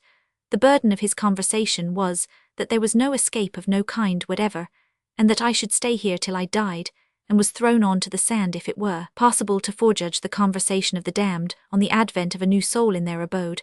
I should say that they would speak as Gunga Das did to me throughout that long afternoon. I was powerless to protest or answer, all my energies being devoted to a struggle against the inexplicable terror that threatened to overwhelm me again and again. I can compare the feeling to nothing, except the struggles of a man against the overpowering nausea of the Channel passage. My agony was of the spirit and infinitely more terrible. As the day wore on, the inhabitants began to appear in full strength to catch the rays of the afternoon sun, which were now sloping in at the mouth of the crater. They assembled in little knots, and talked among themselves without even throwing a glance in my direction. About 4 o'clock, as far as I could judge, Gunga Das rose, and dived into his lair for a moment, emerging with a live crow in his hands. The wretched bird was in a most draggled and deplorable condition, but seemed to be in no way afraid of its master. Advancing cautiously to the river front, Gunga Das stepped from tussock to tussock until he had reached a smooth patch of sand directly in the line of the boat's fire. The occupants of the boat took no notice here. He stopped, and with a couple of dexterous turns of the wrist, pegged the bird on its back with outstretched wings.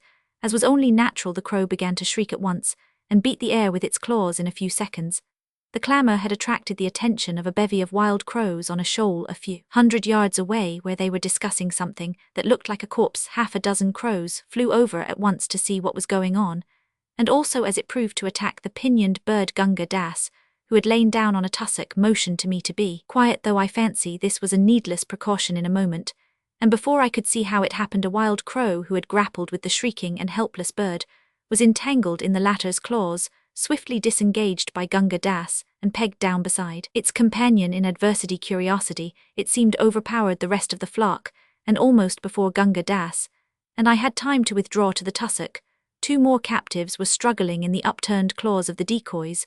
So the chasse, if I can give it so dignified a name, continued, until Gunga Das had captured 7 crows. 5 of them he throttled at once, reserving 2 for further operations another day. I was a good deal impressed by this, to me, novel method of securing food, and complimented Gunga Das on his skill. "It is nothing to do," said he. "Tomorrow you must do it for me. You are stronger than I am." This calm assumption of superiority upset me not a little, and I answered peremptorily, "Indeed, you old ruffian, what do you think I have given you money for?" "Very well," was the unmoved reply. "Perhaps not tomorrow, nor the day after, nor subsequently, but in the end, and for many years, you will catch crows and eat crows, and you will thank your European God that you have crows to catch and eat." I could have cheerfully strangled him for this, but judged it best under the circumstances to smother my resentment. An hour later, I was eating one of the crows, and as Gunga Das had said, thanking my God that I had a crow to eat. Never as long as I live shall I forget that evening meal. The whole population were squatting on the hard sand platform opposite their dens, huddled over tiny fires of refuse and dried rushes. Death, having once laid his hand upon these men, and forborne to strike, seemed to stand aloof from them now, for most of our company were old men, bent and worn and twisted with years, and women aged to all appearance as the fates themselves. They sat together in knots and talked. God only knows what they found to discuss in low, equable tones, curiously in contrast to the strident babble with which natives are accustomed to make day hideous now.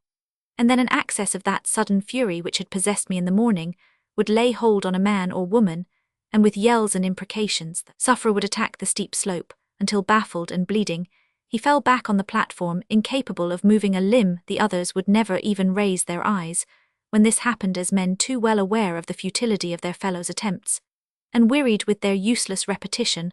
I saw 4 such outbursts in the course of the evening. Gunga Das took an eminently businesslike view of my situation, and while we were dining I can afford to laugh at the recollection now, but it was painful enough at the time. Propounded the terms on which he would consent to do for me my 9 rupees 8 annas.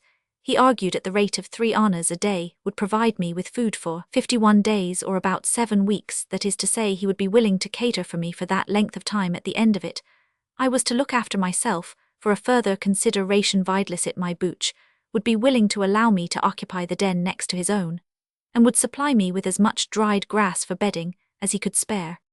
"Very well, Gunga Das," I replied to the first terms. "I cheerfully agree, but as there is nothing on earth to prevent my killing you as you sit here, and taking everything that you have, I thought of the 2 invaluable crows at the time. I flatly refuse to give you my boots, and shall take whichever den I please."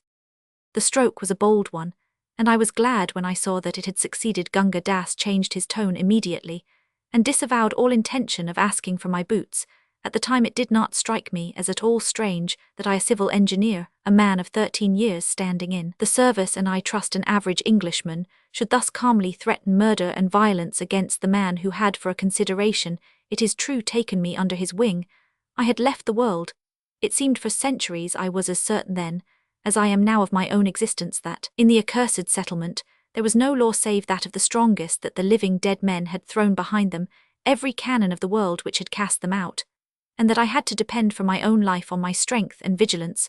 Alone the crew of the ill-fated mignonette are the only men who would understand my frame of mind.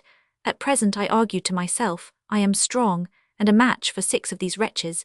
It is imperatively necessary that I should for my own sake keep both health and strength, until the hour of my release commence, if it ever does.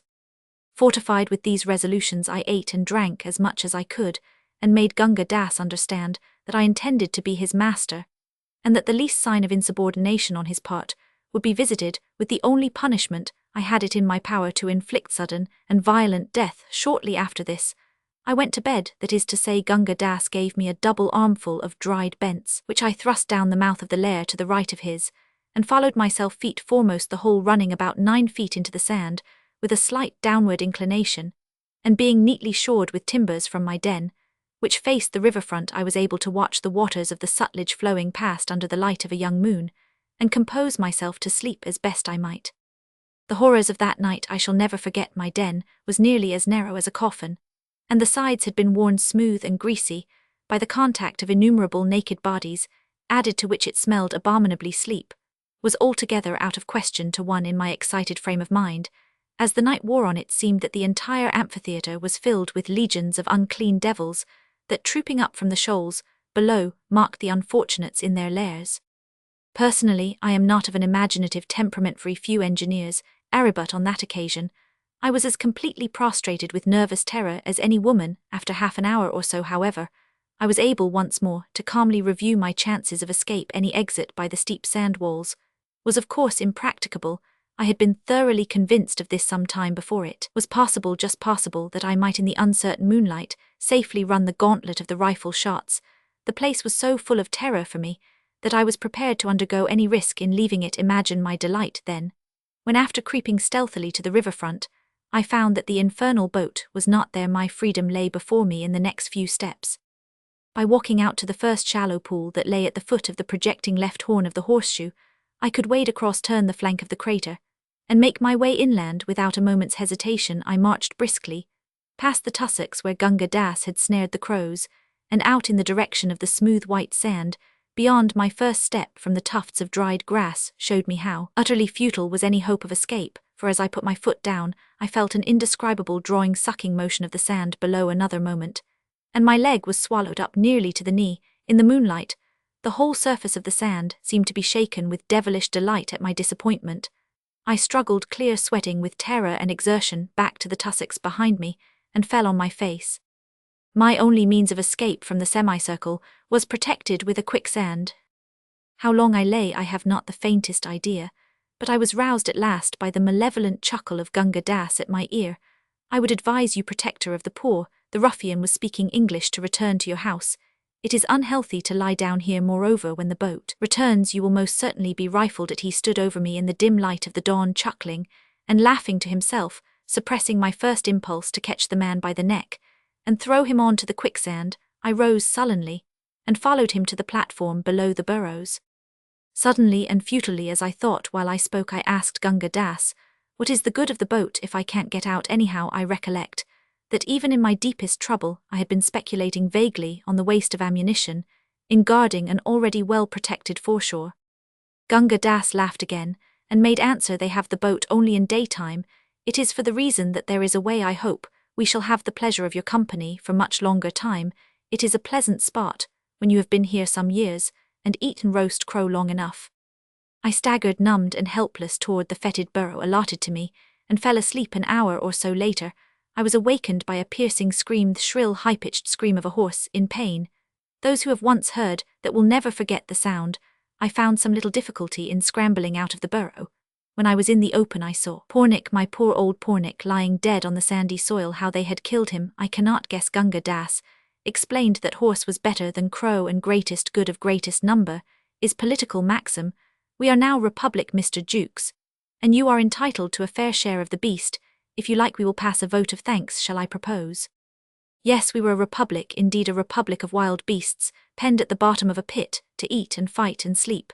Till we died I attempted no protest of any kind, but sat down, and stared at the hideous sight in front of me in less time almost than it takes me to write this. Pornix's body was divided in some unclear way or other. The men and women had dragged the fragments onto the platform and were preparing their normal meal. Gunga Das cooked mine the almost irresistible impulse to fly at the sand walls, until I was wearied laid hold of me afresh, and I had to struggle against it with all my might. Gunga Das was offensively jocular, till I told him that if he addressed another remark of any kind whatever to me, I should strangle him where he sat. This silenced him, till silence became insupportable, and I bade him say something. "You will live here till you die like the other Feringhi," he said coolly, watching me over the fragment of gristle that he was gnawing. "What other Sahib, you swine? Speak at once, and don't stop to tell me a lie." "He is over there," answered Gunga Das, pointing to a burrowmouth about 4 doors to the left of my own. "You can see for yourself. He died in the burrow as you will die, and I will die, and as all these men and women and the one child will also die. For pity's sake, tell me all you know about him. Who was he? When did he come, and when did he die?" This appeal was a weak step on my part. Gunga Das only leered, and replied, "I will not unless you give me something first." Then I recollected where I was, and struck the man between the eyes, partially stunning him. He stepped down from the platform at once, and cringing and fawning and weeping, and attempting to embrace my feet, led me round to the burrow which he had indicated. "I know nothing whatever about the gentleman. Your God be my witness that I do not. He was as anxious to escape as you were, and he was shot from the boat, though we all did all things to prevent him from attempting. He was shot here." Gunga Das laid his hand on his lean stomach and bowed to the earth. "Well, and what then? Go on." And then, your honor, we carried him into his house, and gave him water and put wet cloths on the wound, and he laid down in his house and gave up the ghost." In how long? "About half an hour after he received his wound. I call Vishnu to witness," yelled the wretched man, "that I did everything for him, everything which was possible that I did." He threw himself down on the ground and clasped my ankles, but I had my doubts about Gunga Das' benevolence, and kicked him off as he lay protesting. "I believe you robbed him of everything he had, but I can find out in a minute or two. How long was the Sahib here?" "Nearly a year and a half. I think he must have gone mad, but hear me swear, protector of the poor, want your honor, hear me swear that I never touched an article that belonged to him. What is your worship going to do?" I had taken Gunga Das by the waist, and had hauled him onto the platform opposite the deserted burrow.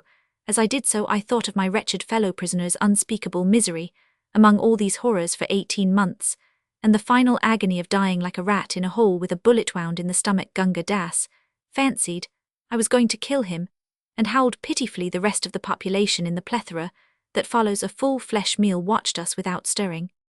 "Go inside, Gunga Das," said I, "and fetch it out." I was feeling sick and faint with horror. Now Gunga Das nearly rolled off the platform and howled aloud.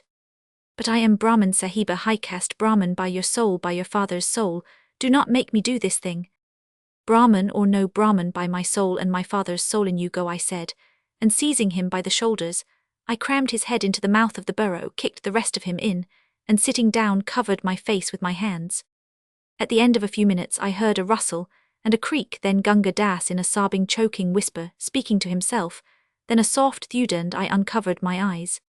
The dry sand had turned the corpse entrusted to its keeping into a yellow-brown mummy. I told Gunga Das to stand off while I examined it. The body, clad in an olive-green hunting suit, much stained, and worn with leather pads on the shoulders, was that of a man between 30 and 40, above middle height, with light sandy hair, long mustache, and a rough unkempt beard. The left canine of the upper jaw was missing, and a portion of the lobe of the right ear was gone. On the second finger of the left hand was a ringa shield-shaped bloodstone set in gold, with a monogram that might have been either BK or B Roman 50. On the third finger of the right hand was a silver ring in the shape of a coiled cobra, much worn and tarnished. Gunga Das deposited a handful of trifles he had picked out of the burrow at my feet, and covering the face of the body with my handkerchief, I turned to examine these. I give the full list in the hope that it may lead to the identification of the unfortunate man. Bowl of a briarwood pipe, serrated at the edge, much worn and blackened, bound with string at the crew. 2 patentilver keys, wards of both broken. Tortoise shell-handled penknife, silver or nickel nameplate, marked with monogram BK. Envelope postmark, undecipherable, bearing a Victorian stamp, addressed to Miss Moan, rest illegible. Hamt. Imitation crocodile skin notebook with pencil, First 4 to 5 pages blank, 4.5 illegible, 15 others, filled with private memoranda, relating chiefly to 3 persons: a Mrs. Roman 50 Singleton, abbreviated several times, to lot single Mrs. S. May and Garmison, referred to in places as Jerry or Jack. Handle of small-sized hunting knife blade, snapped short buck's horn diamond, cut with swivel and ring on the butt, fragment of cotton cord attached. It must not be supposed that I inventoried all these things on the spot, as fully as I have here written them down. The notebook first attracted my attention, and I put it in my pocket with a view of studying it later on. The rest of the articles I conveyed to my bureau for safety's sake, and there being a methodical man, I inventoried them. I then returned to the corpse and ordered Gunga Das to help me to carry it out to the riverfront. While we were engaged in this, the exploded shell of an old brown cartridge dropped out of one of the pockets and rolled at my feet. Gunga Das had not seen it, and I fell to thinking that a man does not carry exploded cartridge cases, especially browns, which will not bear loading twice about with him when shooting. In other words, that cartridge case had been fired inside the crater. Consequently, there must be a gun somewhere. I was on the verge of asking Gunga Das, but checked myself, knowing that he would lie. We laid the body down on the edge of the quicksand. By the tussocks, it was my intention to push it out and let it be swallowed up, the only possible mode of burial that I could think of. I ordered Gunga Das to go away. Then I gingerly put the corpse out on the quicksand. In doing so, it was lying face downward. I tore the frail and rotten khaki shooting coat open, disclosing a hideous cavity in the back. I have already told you that the dry sand had as it were mummified the body. A moment's glance showed that the gaping hole had been caused by a gunshot wound. The gun must have been fired with the muzzle almost touching the back. The shooting coat, being intact, had been drawn over the body after death, which must have been instantaneous. The secret of the poor wretch's death was plain to me in a flash. Someone of the crater, presumably Gunga Das, must have shot him with his own gun. The gun that fitted the brown cartridges. He had never attempted to escape in the face of the rifle fire from the boat. I pushed the corpse out hastily and saw it sink from sight literally in a few seconds. I shuddered as I watched in a dazed, half-conscious way. I turned to peruse the notebook. A stained and discolored slip of paper had been inserted between the binding and the back, and dropped out as I opened the pages. This is what it contained: 4 out from Crowclump, 3 left, 9 out 2, right 3 back 2, left 14 out 2, left 7 out 1, left 9 back 2, right 6 back 4, right 7 back. The paper had been burned and charred at the edges. What it meant, I could not understand. I sat down on the dried bents, turning it over and over between my fingers, until I was aware of Gunga Das standing immediately behind me with glowing eyes and outstretched hands. "Have you got it?" he panted. "Will you not let me look at it? Also, I swear that I will return it." "Got what? Return what?" asked. "That which you have in your hands. It will help us both." He stretched out his long bird-like talons, trembling with eagerness. "I could never find it," he continued. "He had secreted it about his person, therefore I shot him, but nevertheless I was unable to obtain it." Gunga Das had quite forgotten his little fiction about the rifle bullet. I received the information perfectly calmly. Morality is blunted by consorting with the dead who are alive. "What on earth are you raving about? What is it you want me to give you?" "The piece of paper in the notebook. It will help us both." "Oh, you fool, you fool. Can you not see what it will do for us? We shall escape." His voice rose almost to a scream, and he danced with excitement before me. I own I was moved at the chance of my getting away. "Don't skip, explain yourself. Do you mean to say that this slip of paper will help us? What does it mean?" Read it aloud, I beg, and I pray you to read it aloud."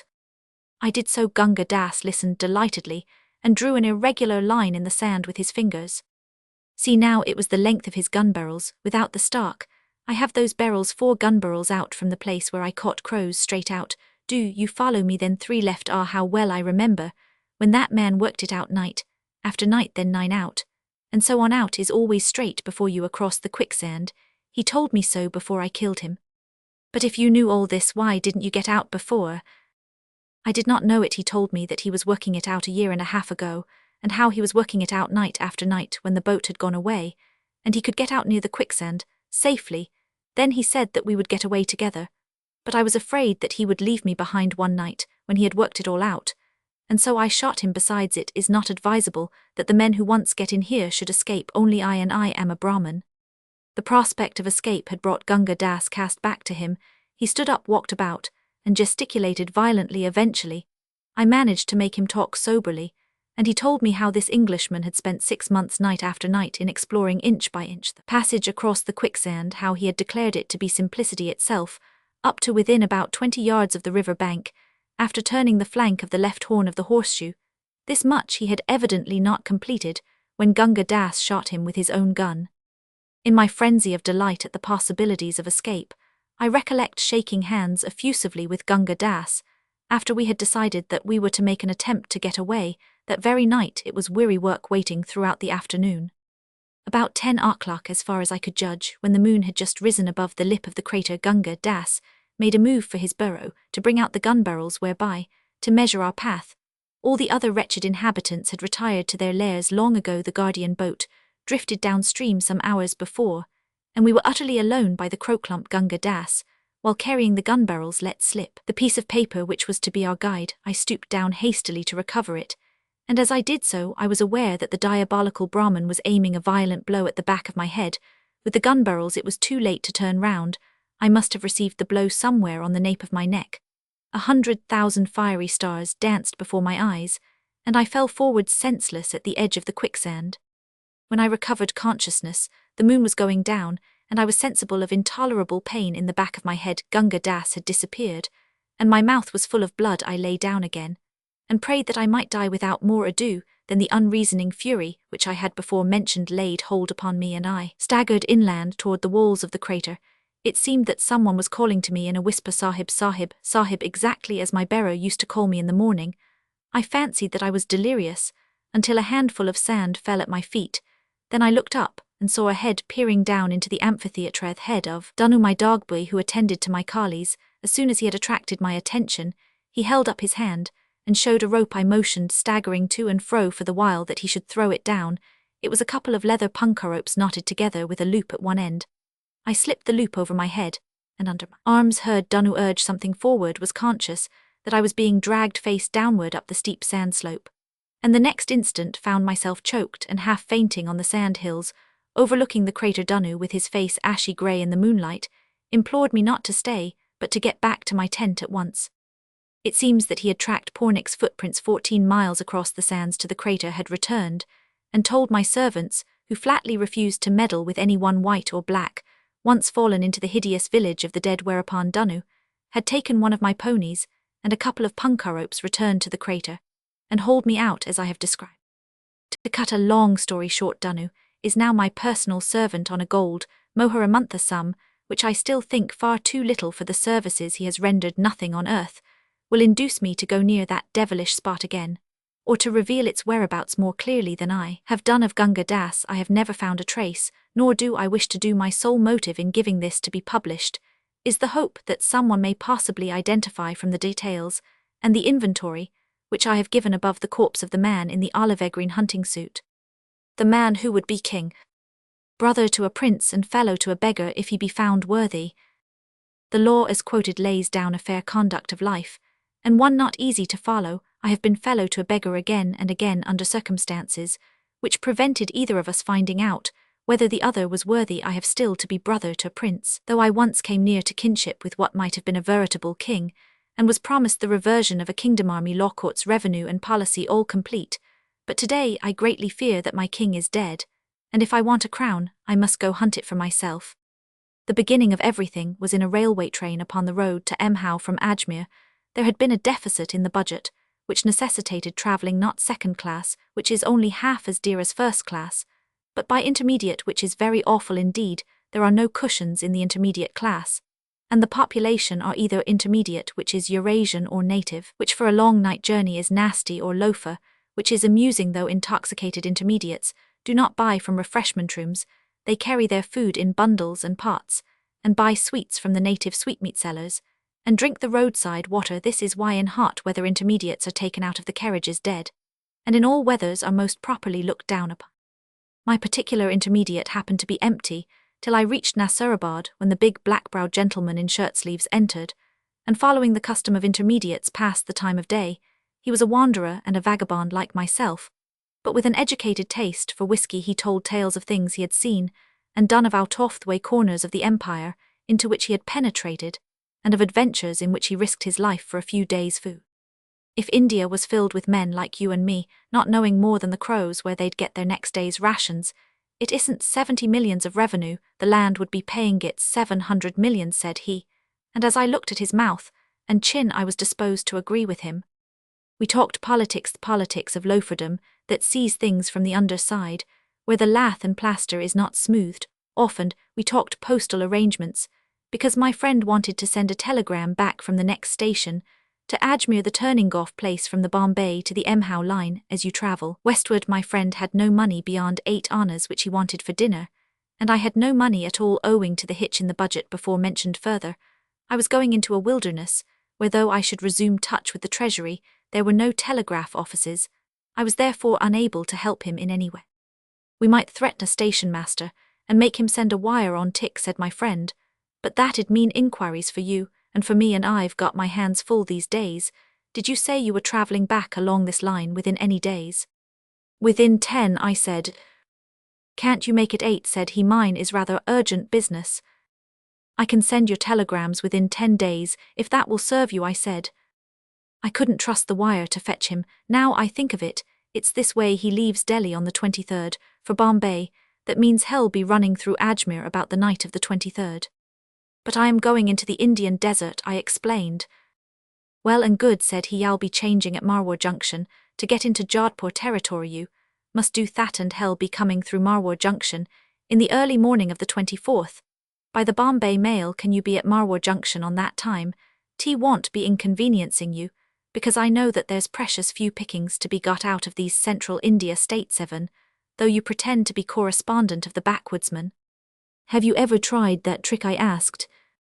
Again and again, but the residents find you out, and then you get escorted to the border before you've time to get your knife into them. But about my friend here, I must give him a word o' mouth to tell him what's come to me, or else he won't know where to go. I would take it more than kind of you if you was to come out of central India in time to catch him at Marwar Junction, and say to him he has gone south for the week. Hell know what that means. He's a big man with a red beard, and a great swell. He is. You'll find him sleeping like a gentleman, with all his luggage round him in a second-class apartment. But don't you be afraid. Slip down the window, and say he has gone south for the week, and hell tumble, it's only cutting your time of stay in those parts by 2 days. I ask you as a stranger going to the west, he said with emphasis. Where have you come from, said Roman. One from the east, said he, and I am hoping that you will give him the message on the square for the sake of my mother, as well as your own. Englishmen are not usually softened by appeals to the memory of their mothers, but for certain reasons, which will be fully apparent, I saw fit to agree. It's more than a little matter, said he, and that's why I asked you to do it, and now I know that I can depend on you doing it. A second-class carriage at Marwar Junction, and a red-haired man asleep in it. You'll be sure to remember I get out at the next station, and I must hold on there till he comes or sends me what I want. I'll give the message if I catch him, I said, and for the sake of your mother as well as mine, I'll give you a word of advice. Don't try to run the central India states just now as the correspondent of the backwoodsman.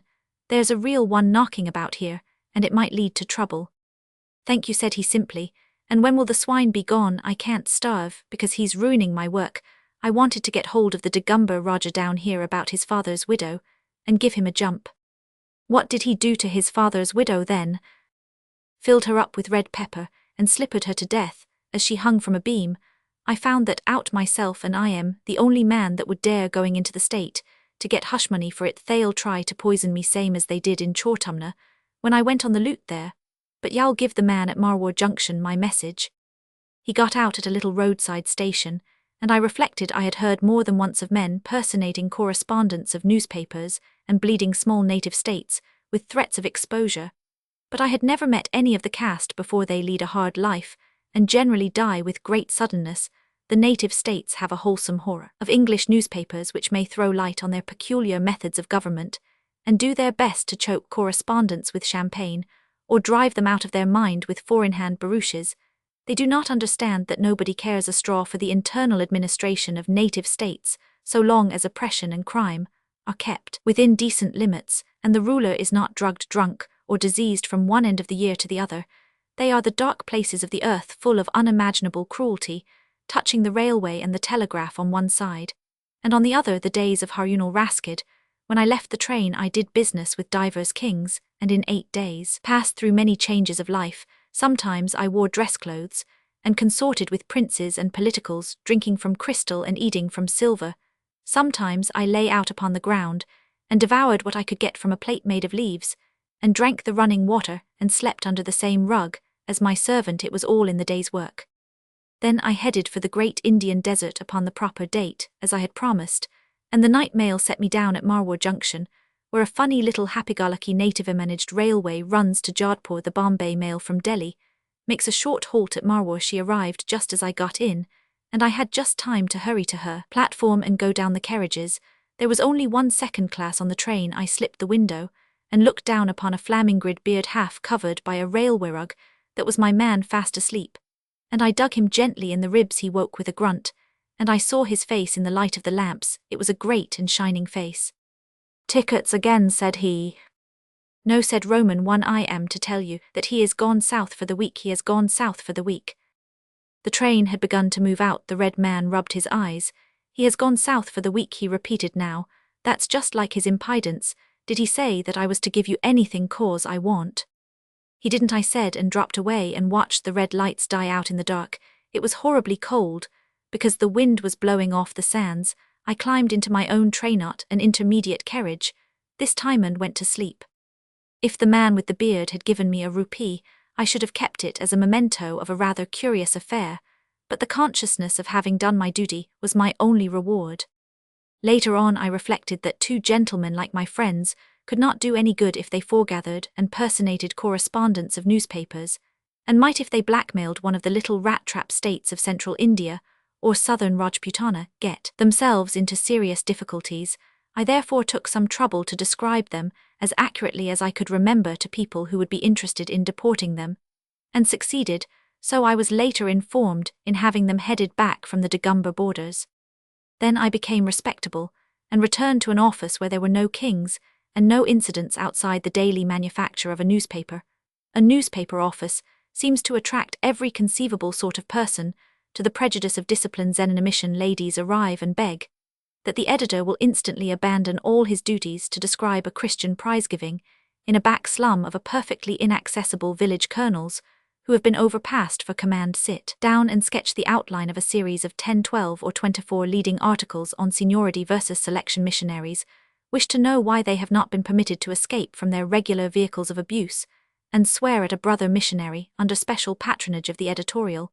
We stranded theatrical companies troop up to explain that they cannot pay for their advertisements, but on their return from New Zealand or Tahiti, will do so with interest. Inventors of patent punker-pulling machines, carriage couplings, and unbreakable swords and axletrees call with specifications in their pockets and hours at their disposal. Tea companies enter and elaborate their prospectuses with the office pens. Secretaries of ball committees clamour to have the glories of their last dance more fully described. Strange ladies rustle in and say, "I want 100 ladies' cards printed at once, please," which is manifestly part of an editor's duty, and every dissolute ruffian that ever tramped the Grand Trunk Road makes it his business to ask for employment as a proofreader.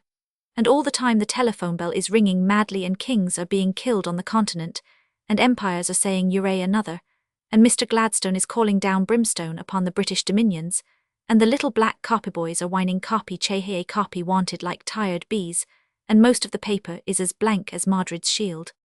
But that is the amusing part of the year. There are 6 other months when none ever come to call, and the thermometer walks inch by inch up to the top of the glass, and the office is darkened to just above reading light, and the press machines are red-hot to touch, and nobody writes anything but accounts of amusements in the hill stations or obituary notices. Then the telephone becomes a tinkling terror, because it tells you of the sudden deaths of men and women that you knew intimately, and the prickly heat covers you with a garment, and you sit down and write. A slight increase of sickness is reported from the Kudajanta Khan district. The outbreak is purely sporadic in its nature, and thanks to the energetic efforts of the district authorities, is now almost at an end. It is, however, with deep regret we record the death, etc. Then the sickness really breaks out, and the less recording and reporting the better for the peace of the subscribers, but the empires and the kings continue to divert themselves as selfishly as before, and the foreman thinks that a daily paper really ought to come out once in 24 hours, and all the people at the hill stations in the middle of their amusements say, "Good gracious, why can't the paper be sparkling? I'm sure there's plenty going on up here." That is the dark half of the moon, and as the advertisements say, must be experienced to be appreciated.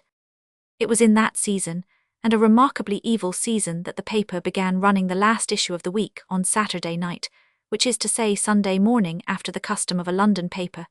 This was a great convenience, for immediately after the paper was put to bed the dawn would lower the thermometer from 96 degrees to almost 84 degrees for half an hour.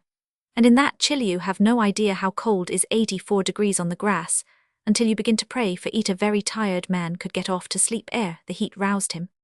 One Saturday night it was my pleasant duty to put the paper to bed alone. A king or courtier or a courtesan or a community was going to die, or get a new constitution, or do something that was important on the other side of the world, and the paper was to be held open till the latest possible minute in order to catch the telegram. It was a pitcher-black night, as stifling as a June night can be, and the red-hot wind from the westward was booming among the tinderdry trees, and pretending that the rain was on its heels now and again, a spot of almost boiling water would fall on the dust with the flop of a frog, but all our weary world knew that was only pretense. It was a shade cooler in the press-room than the office, so I sat there, while the type ticked and clicked, and the nightjars hooted at the windows, and the all but naked compositors wiped the sweat from their foreheads, and called for water. The thing that was keeping us back, whatever it was, would not come off, though the loo dropped, and the last type was set, and the whole round earth stood still in the choking heat, with its finger on its lip, to wait the event. I drowsed, and wondered whether the telegraph was a blessing, and whether this dying man or struggling people might be aware of the inconvenience the delay was causing. There was no special reason beyond the heat and worry to make tension, but as the clock hands crept up to 3 o'clock, and the machines spun their flywheels 2 and 3 times, to see that all was in order before I said the word that would set them off, I could have shrieked aloud. Then the roar and rattle of the wheels shivered the quiet into little bits. I rose to go away, but 2 men in white clothes stood in front of me. The first one said, "It's him," the second said, "So it is," and they both laughed almost as loudly as the machinery roared, and mopped their foreheads. We seed there was a light burning across the road, and we were sleeping in that ditch there for coolness, and I said to my friend, "Here the office is open, let's come along and speak to him," as turned us back from Degumber State. Said the smaller of the two, he was the man I had met in the Mhow train, and his fellow was the red-bearded man of Marwar Junction. There was no mistaking the eyebrows of the one or the beard of the other. I was not pleased, because I wished to go to sleep, not to squabble with loafers. "What do you want?" I asked. "Half an hour's talk with you, cool and comfortable in the office," said the red-bearded man, "wed like some drink. The contract doesn't begin yet, Peachy, so you needn't look, but what we really want is advice. We don't want money, we ask you as a favour, because we found out you did us a bad turn about Degumber State." I led from the press-room to the stifling office with the maps on the walls, and the red-haired man rubbed his hands, that something like said he this was the proper shop to come to. "Now, sir, let me introduce you to Brother Peachy Carnahan. That's him, and Brother Daniel Dravot, that is me, and the less said about our professions the better, for we have been most things in our time: soldier, sailor, compositor, photographer, proofreader, street preacher, and correspondents of the backwoodsman. When we thought the paper wanted one, Carnahan is sober, and so am Roman. One look at us first, and see, that's sure it will save you cutting into my talk. Well, take one of your cigars apiece, and you shall see us light up." I watched the test. The men were absolutely sober, so I gave them each a tepid whiskey and soda. "Well and good," said Carnahan of the eyebrows, wiping the froth from his moustache. "Let me talk now, Dan. We have been all over India, mostly on foot. We have been boiler fitters, engineer drivers, petty contractors, and all that, and we have decided that India isn't big enough for such as us." They certainly were too big for the office. Dravot's beard seemed to fill half the room, and Carnahan's shoulders the other half, as they sat on the big table. Carnahan continued, "The country isn't half worked out, because they that governs it won't let you touch it. They spend all their blessed time in governing it, and you can't lift a spade, nor chip a rock, nor look for oil, nor anything like that without all the government saying leave it alone, and let us govern. Therefore, such as it is, we will let it alone, and go away to some other place, where a man isn't crowded, and can come to his own. We are not little men, and there is nothing that we are afraid of except drink, and we have signed a contract on that. Therefore we are going away to be kings." "Kings in our own right," muttered Dravot. "Yes, of course," I said. "You've been tramping in the sun, and it's a very warm night, and hadn't you better sleep over the notion come tomorrow?" "Neither drunk nor sunstruck," said Dravot. "We have slept over the notion half a year, and require to see books and atlases, and we have decided that there is only one place now in the world that two strong men can sarahak. They call it Kafiristan. By my reckoning it's the top right-hand corner of Afghanistan, not more than 300 miles from Peshawar. They have 32 heathen idols there, and well be the 33rd, and fourth it's a mountainous country. The women of those parts are very beautiful.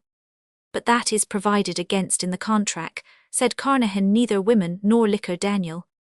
And that's all we know, except that no one has gone there and they fight, and in any place where they fight a man who knows how to drill men can always be a king. We shall go to those parts, and say to any king we find, do you want to vanquish your foes?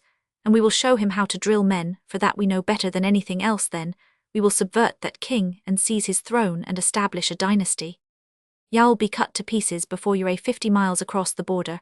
I said you have to travel through Afghanistan to get to that country. It's one mass of mountains and peaks and glaciers, and no Englishman has been through it. The people are utter brutes, and even if you reach them you couldn't do anything. That's more like, said Carnahan. If you could think us a little more mad, we would be more pleased. We have come to you to know about this country, to read a book about it, and to be shown maps. We want you to tell us that we are fools, and to show us your books. He turned to the bookcases. Are you at all in earnest? I said.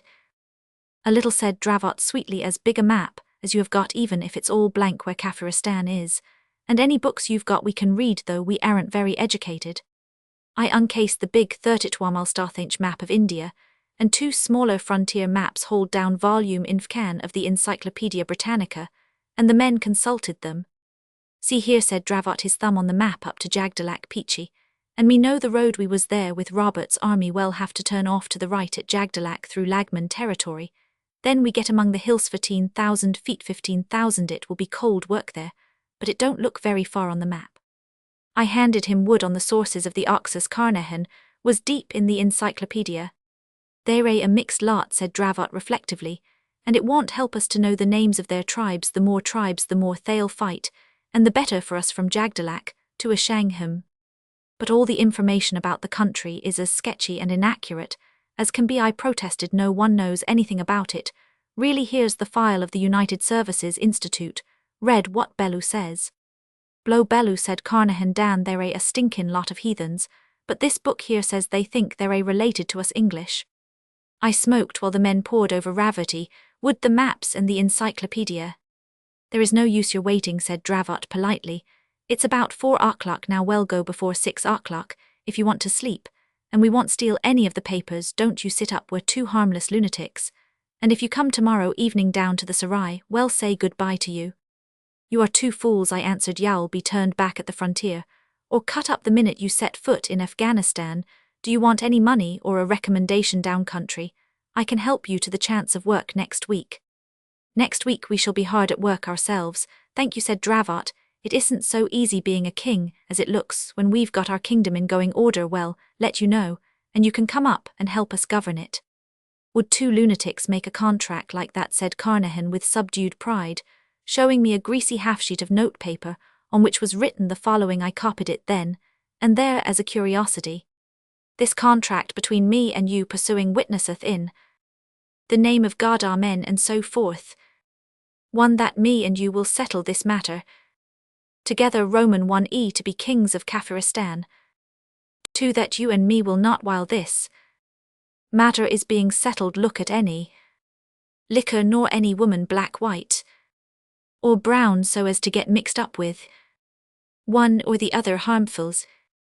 3. That we conduct ourselves with dignity and discretion, and if one of us gets into trouble, the other will stay by him.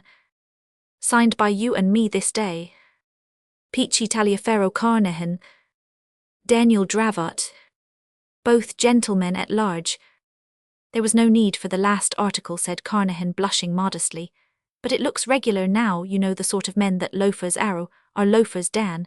Until we get out of Indiond, do you think that we would sign a contract like that unless we was in earnest? We have kept away from the two things that make life worth having. You won't enjoy your lives much longer if you are going to try this idiotic adventure. Don't set the office on fire, I said, and go away before 9 o'clock. I left them still poring over the maps and making notes on the back of the contract. Be sure to come down to the Sarai tomorrow, were their parting words. The Kumhursan Sarai is the great foursquare sink of humanity, where the strings of camels and horses from the north load, and unload all the nationalities of Central Asia, may be found there, and most of the folk of India proper bulk, and Bokhara there meet Bengal and Bombay, and try to draw Idith. You can buy ponies, turquoises, Persian pussycats, saddlebags, fattled sheep, and musk in the Kumharsan Sarai, and get many strange things for nothing. In the afternoon, I went down to see whether my friends intended to keep their word, or were lying there drunk. A priest attired in fragments of ribbons and rags stalked up to me, gravely twisting a child's paper whirligig behind him. Was his servant bending under the load of a crate of mud toys? The two were loading up 2 camels, and the inhabitants of the Sarai watched them with shrieks of laughter. "The priest is mad," said a horse dealer to me. "He is going up to Kabul to sell toys to the emir. He will either be raised to honor or have his head cut off. He came in here this morning, and has been behaving madly ever since." "The witless are under the protection of God," stammered a flat-cheeked Uzbek in broken Hindi. "They foretell future events." Would they could have foretold that my caravan would have been cut up by the Shinwaris almost within shadow of the pass, grunted the Yusufzai agent of a Rajputana trading house, whose goods had been diverted into the hands of other robbers just across the border, and whose misfortunes were the laughingstock of the bizarre oak priest. "Whence come you, and whither do you go?"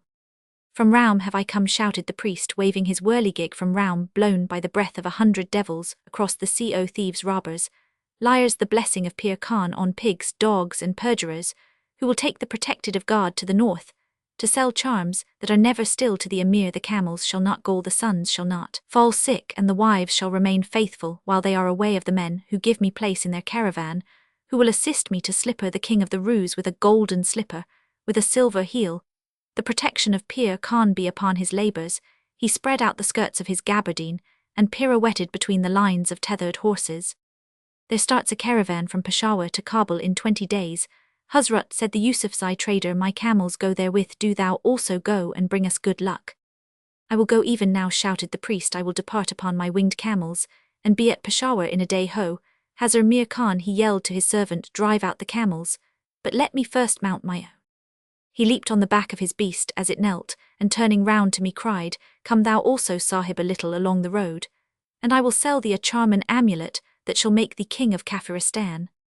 Then the light broke upon me, and I followed the 2 camels out of the Sarai till we reached open road, and the priest halted. "What do you think o' that?" said he in English. "Carnahan can't talk their patter, so I've made him my servant. He makes a handsome servant. He isn't for nothing that I've been knocking about the country for 14 years. Didn't I do that talk neat well? Hitch on to a caravan at Peshawar till we get to Jagdalak, and then we'll see if we can get donkeys for our camels, and strike into Kafiristan whirligigs for the emir. O law, put your hand under the camel bags, and tell me what you..." I felt the butt of a martini, and another and another. 20 of M, said Dravat placidly, 20 of M, and ammunition, to correspond under the whirligigs and the mud dolls. "Heaven help you if you are caught with those things," I said. "A martini is worth her weight in silver among the Pathans. 1,500 rupees of capital. Every rupee we could beg, borrow, or steal invested on these 2 camels," said Dravat. "We won't get caught. We're going through the Khyber with a regular caravan, who'd touch a poor mad priest." "Have you got everything you want?" I asked, overcome with astonishment. "Not yet, but we shall soon. Give us a memento of your kindness, brother. You did me a service yesterday, and that time in Marwar half my kingdom shall you have, as the saying is." I slipped a small charm compass from my watch chain and handed it up to the priest. "Goodbye," said Dravat, giving me hand cautiously. "It's the last time we'll shake hands with an Englishman these many days. Shake hands with him, Carnahan," he cried as the second camel passed me. Carnahan leaned down and shook hands. Then the camels passed away along the dusty road, and I was left alone to wonder. My eye could detect no failure in the disguises. The scene in the Sarai proved that they were complete to the native mind. There was just the chance, therefore, that Carnahan and Dravat would be able to wander through Afghanistan without detection, but beyond they would find death certain and awful. 10 days later, a native correspondent giving me the news of the day from Peshawar wound up his letter with, "There has been much laughter here on account of a certain mad priest, who is going in his estimation to sell petty gauds and insignificant trinkets, which he ascribes as great charms to the emir of Bokhara. He passed through Peshawar, and associated himself to the second summer caravan that goes to Kabul. The merchants are pleased, because through superstition they imagine that such mad fellows bring good fortune. The 2 then were beyond the border. I would have prayed for them, but that night a real king died in Europe, and demanded an obituary notice. The wheel of the world swings through the same phases again and again. Summer passed, and winter thereafter, and came and passed again. The daily paper continued, and I with it, and upon the third summer there fell a hot night, a night issue, and a strained waiting for something to be telegraphed from the other side of the world, exactly as it happened before. A few great men had died in the past 2 years. The machines worked with more clatter, and some of the trees in the office garden were a few feet taller, but that was all the difference. I passed over to the press room, and went through just such a scene as I have already described. The nervous tension was stronger than it had been 2 years before, and I felt the heat more acutely at 3 o'clock. I cried print off, and turned to go when there crept to my chair what was left of a man. He was bent into a circle, his head was sunk between his shoulders, and he moved his feet one over the other like a bear. I could hardly see whether he walked or crawled. This rag-wrapped whining cripple, who addressed me by name, crying that he was come back. "Can you give me a drink?" he whimpered. "For the Lord's sake, give me a drink." I went back to the office, the man following with groans of pain, and I turned up the lamp. "Don't you know me?" he gasped, dropping into a chair, and he turned his drawn face, surmounted by a shock of grey hair, to the light. I looked at him intently. Once before had I seen eyebrows that met over the nose in an inch-broad black band, but for the life of me I could not tell where. "I don't know you," I said, handing him the whiskey. "What can I do for you?" He took a gulp of the spirit raw, and shivered in spite of the suffocating heat. "I've come back," he repeated, "and I was the king of Kafiristan, me and Dravat crowned kings. We was in this office, we settled it, you setting there, and giving us the books. I am Peachy Taliaferro Carnahan, and you've been setting here ever since, so Lord." I was more than a little astonished, and expressed my feelings accordingly. "It's true," said Carnahan with a dry cackle, nursing his feet, which were wrapped in ragstrew as gospel kings. "We were with crowns upon our heads, me and Dravat, poor Dan, oh poor Dan, that would never take advice, not though I begged of him." "Take the whiskey," I said, "and take your own time. Tell me all you can recollect of everything from beginning to end. You got across the border on your camels, Dravat, dressed as a mad priest, and you his servant. Do you remember that?" "I ain't mad yet, but I shall be that way soon, of course. I remember. Keep looking at me, or maybe my words will go all to pieces. Keep looking at me in my eyes, and don't say anything." I leaned forward and looked into his face as steadily as I could. He dropped one hand upon the table, and I grasped it by the wrist. It was twisted like a bird's claw, and upon the back was a ragged red diamond-shaped scar. "No, don't look there. Look at me," said Carnahan. "That comes afterward. But for the Lord's sake, don't distract me. We left with that caravan, me and Dravat, playing all sorts of antics to amuse the people we were with. Dravat used to make us laugh in the evenings when all the people was cooking their dinners. And what did they do then? They lit little fires with sparks that went into Dravat's beard, and we all laughed fit to die. Little red fires. They was going into Dravat's big red beard so funny. His eyes left mine, and he smiled foolishly. "You went as far as Jagdalak with that caravan," I said at a venture, "after you had lit those fires to Jagdalak, where you turned off to try to get into Kafiristan."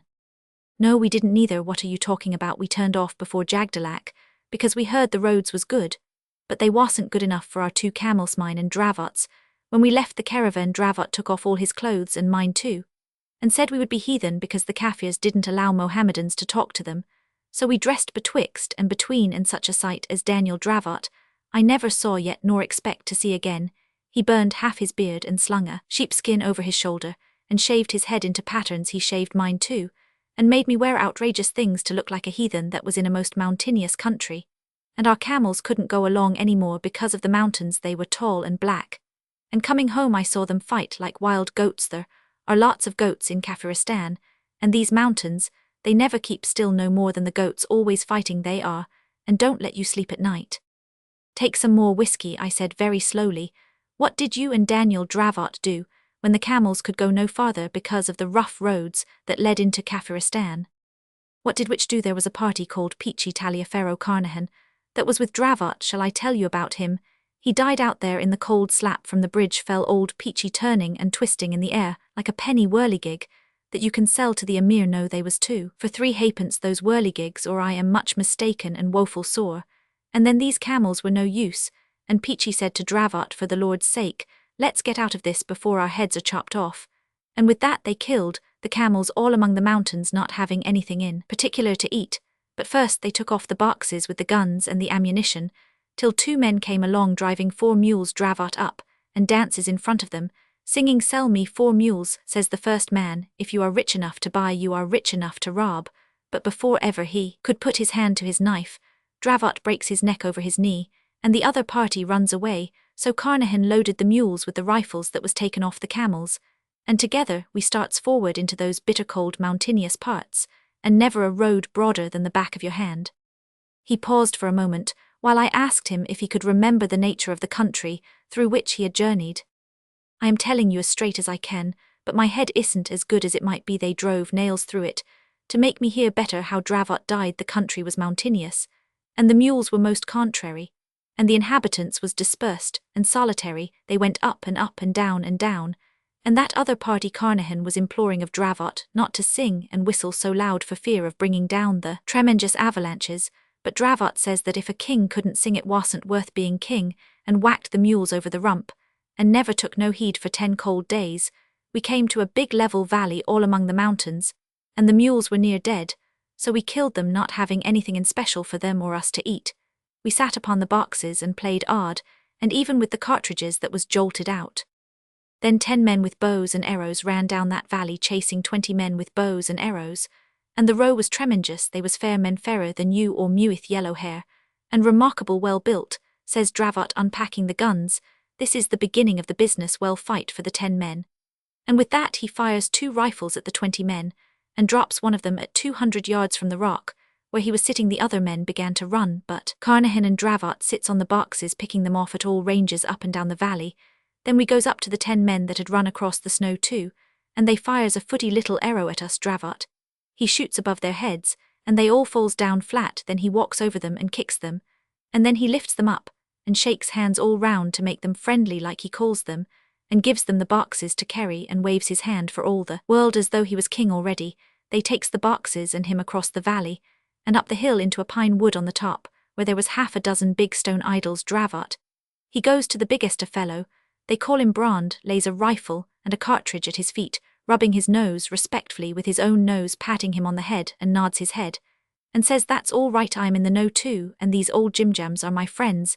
Then he opens his mouth and points down it, and when the first man brings him food he says no, and when the second man brings him food he says no, but when one of the old priests and the boss of the village brings him food, he says yes very haughty, and eats it slow. That was how we came to our first village without any trouble, just as though we had tumbled from the skies.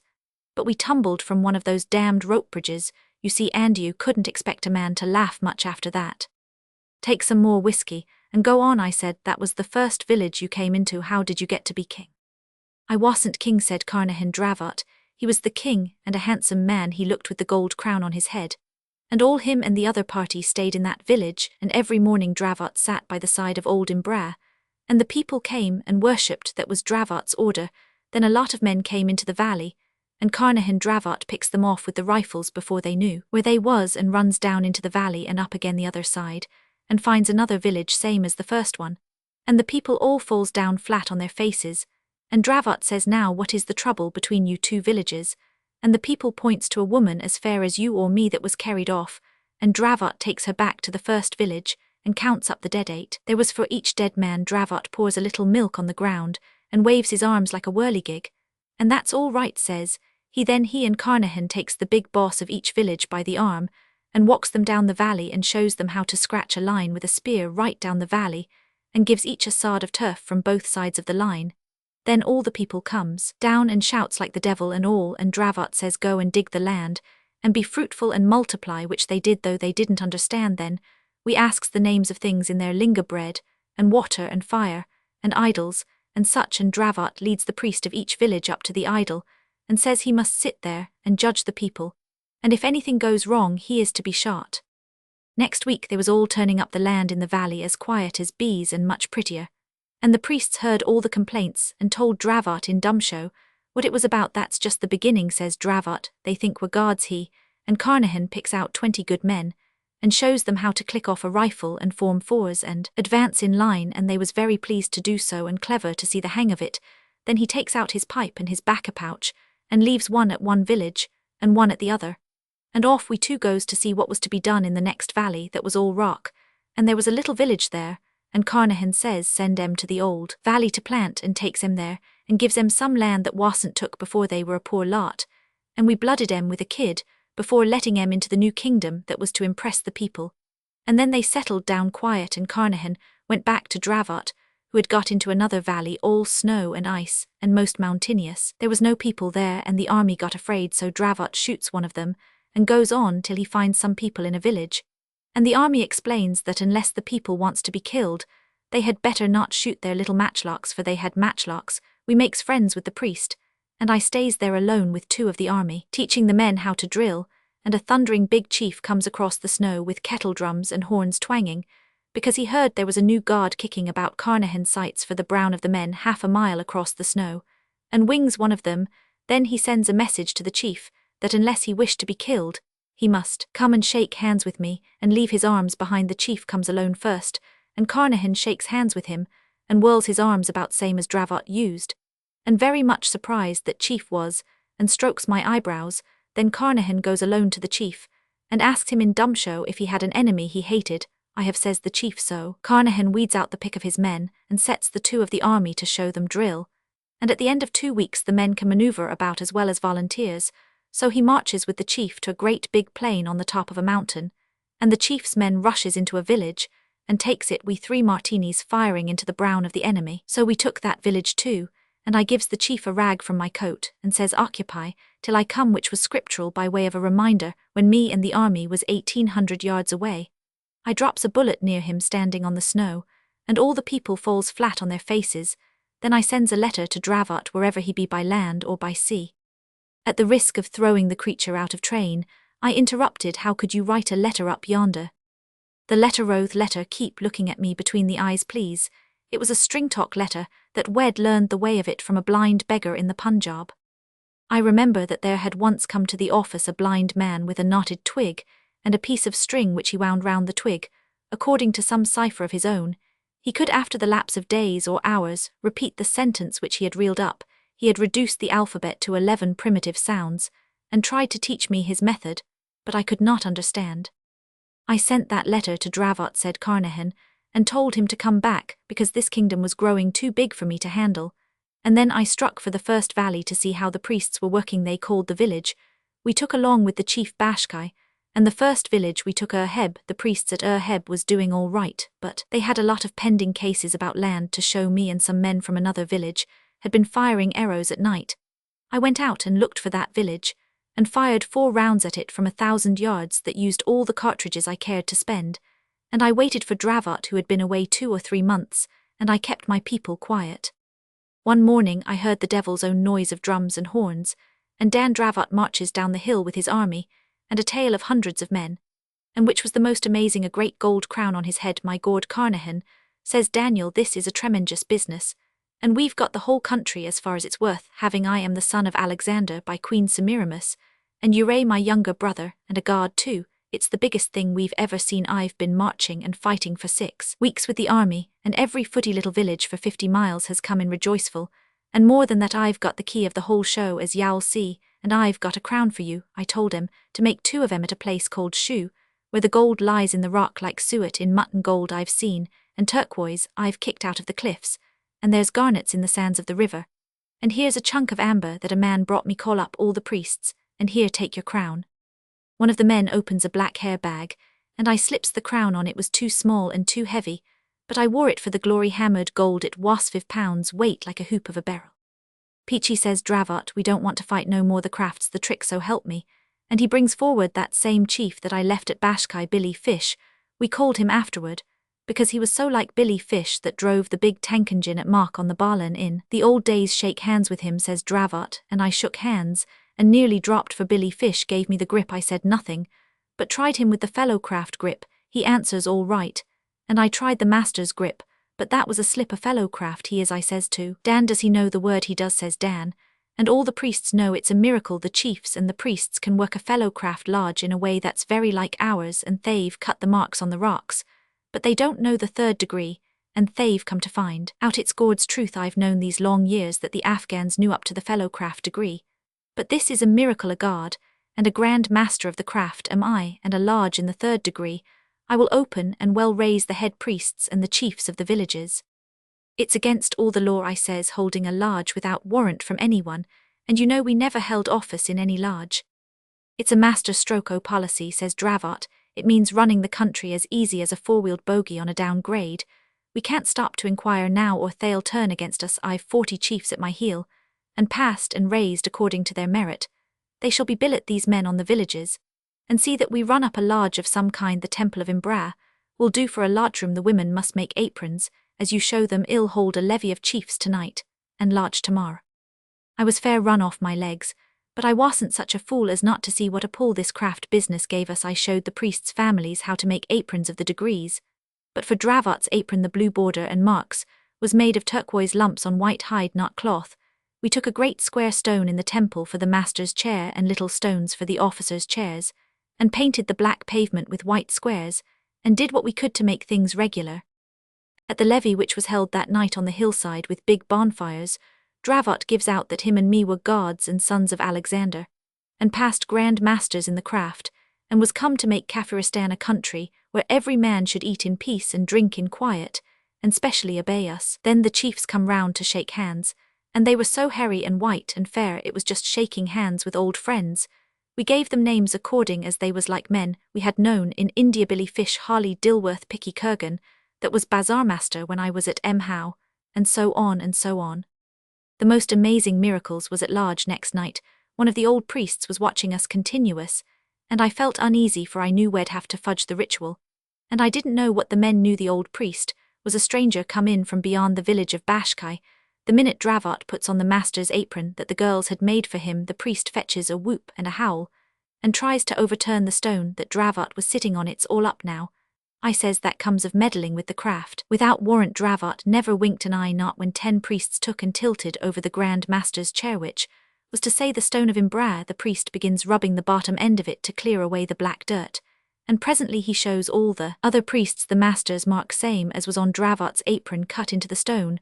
Not even the priests of the temple of Imbra knew it was there. The old chap falls flat on his face at Dravot's feet, and kisses luck again, says Dravot across the lodge to me. They say it's the missing mark that no one could understand the why of. We're more than safe now.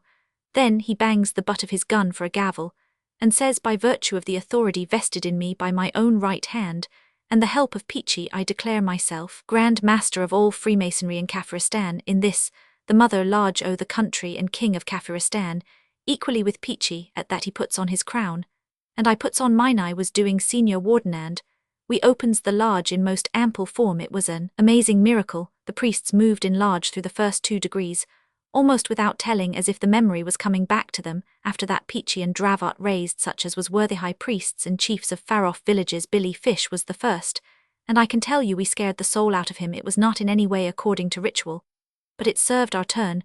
We didn't raise more than 10 of the biggest men, because we didn't want to make the degree common, and they was clamouring to be raised.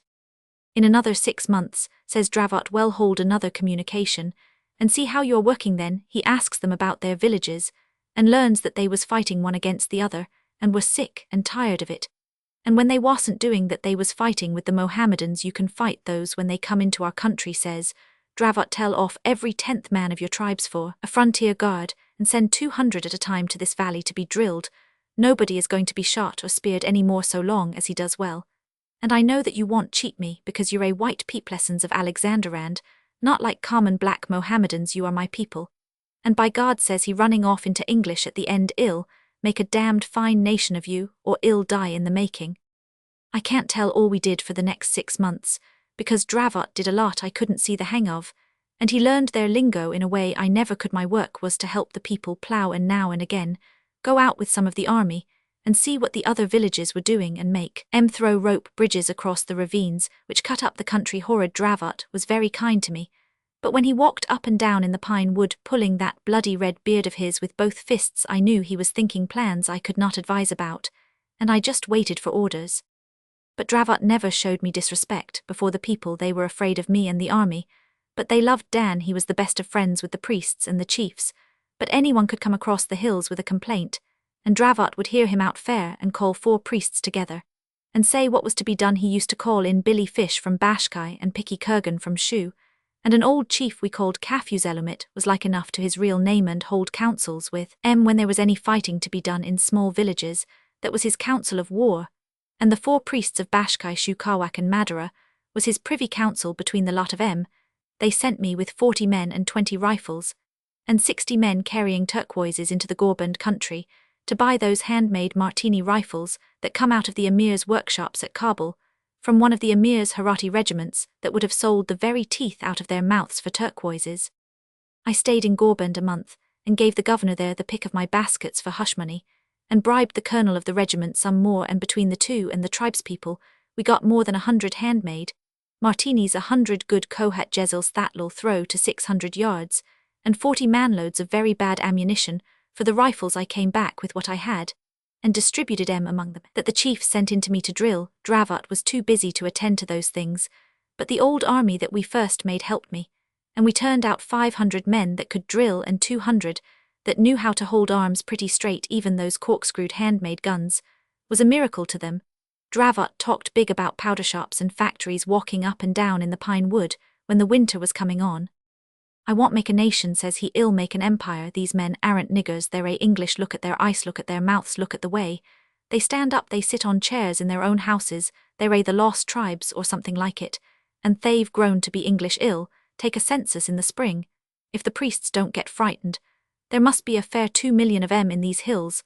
The villages are full o' little children, 2 million peoplet, 150,000 fighting men, and all English. They only want the rifles and a little drilling. 250,000 men ready to cut in on Russia's right flank when she tries for India. Peachy man, he says, chewing his beard in great hunks, we shall be emperors of the earth. Roger Brooke will be a suckling to us. Ill treat with the viceroy on equal terms. Ill ask him to send me 12 picked English, 12 that I know ofto help us govern a bit. There's Macrae, sergeant pensioner at Seglimines, the good dinner he's given me, and his wife a pair of trousers. There's Donkin, the warder of town who jail. There's hundreds that I could lay my hand on if I was in India. The viceroy shall do it for me. Ill send a man through in the spring for those men, and ill write for a dispensation from the Grand Lodge for what I've done as Grand Master That, and all the Sniders that'll be thrown out when the native troops in India take up the Martini. They'll be worn smooth, but they'll do for fighting in these hills.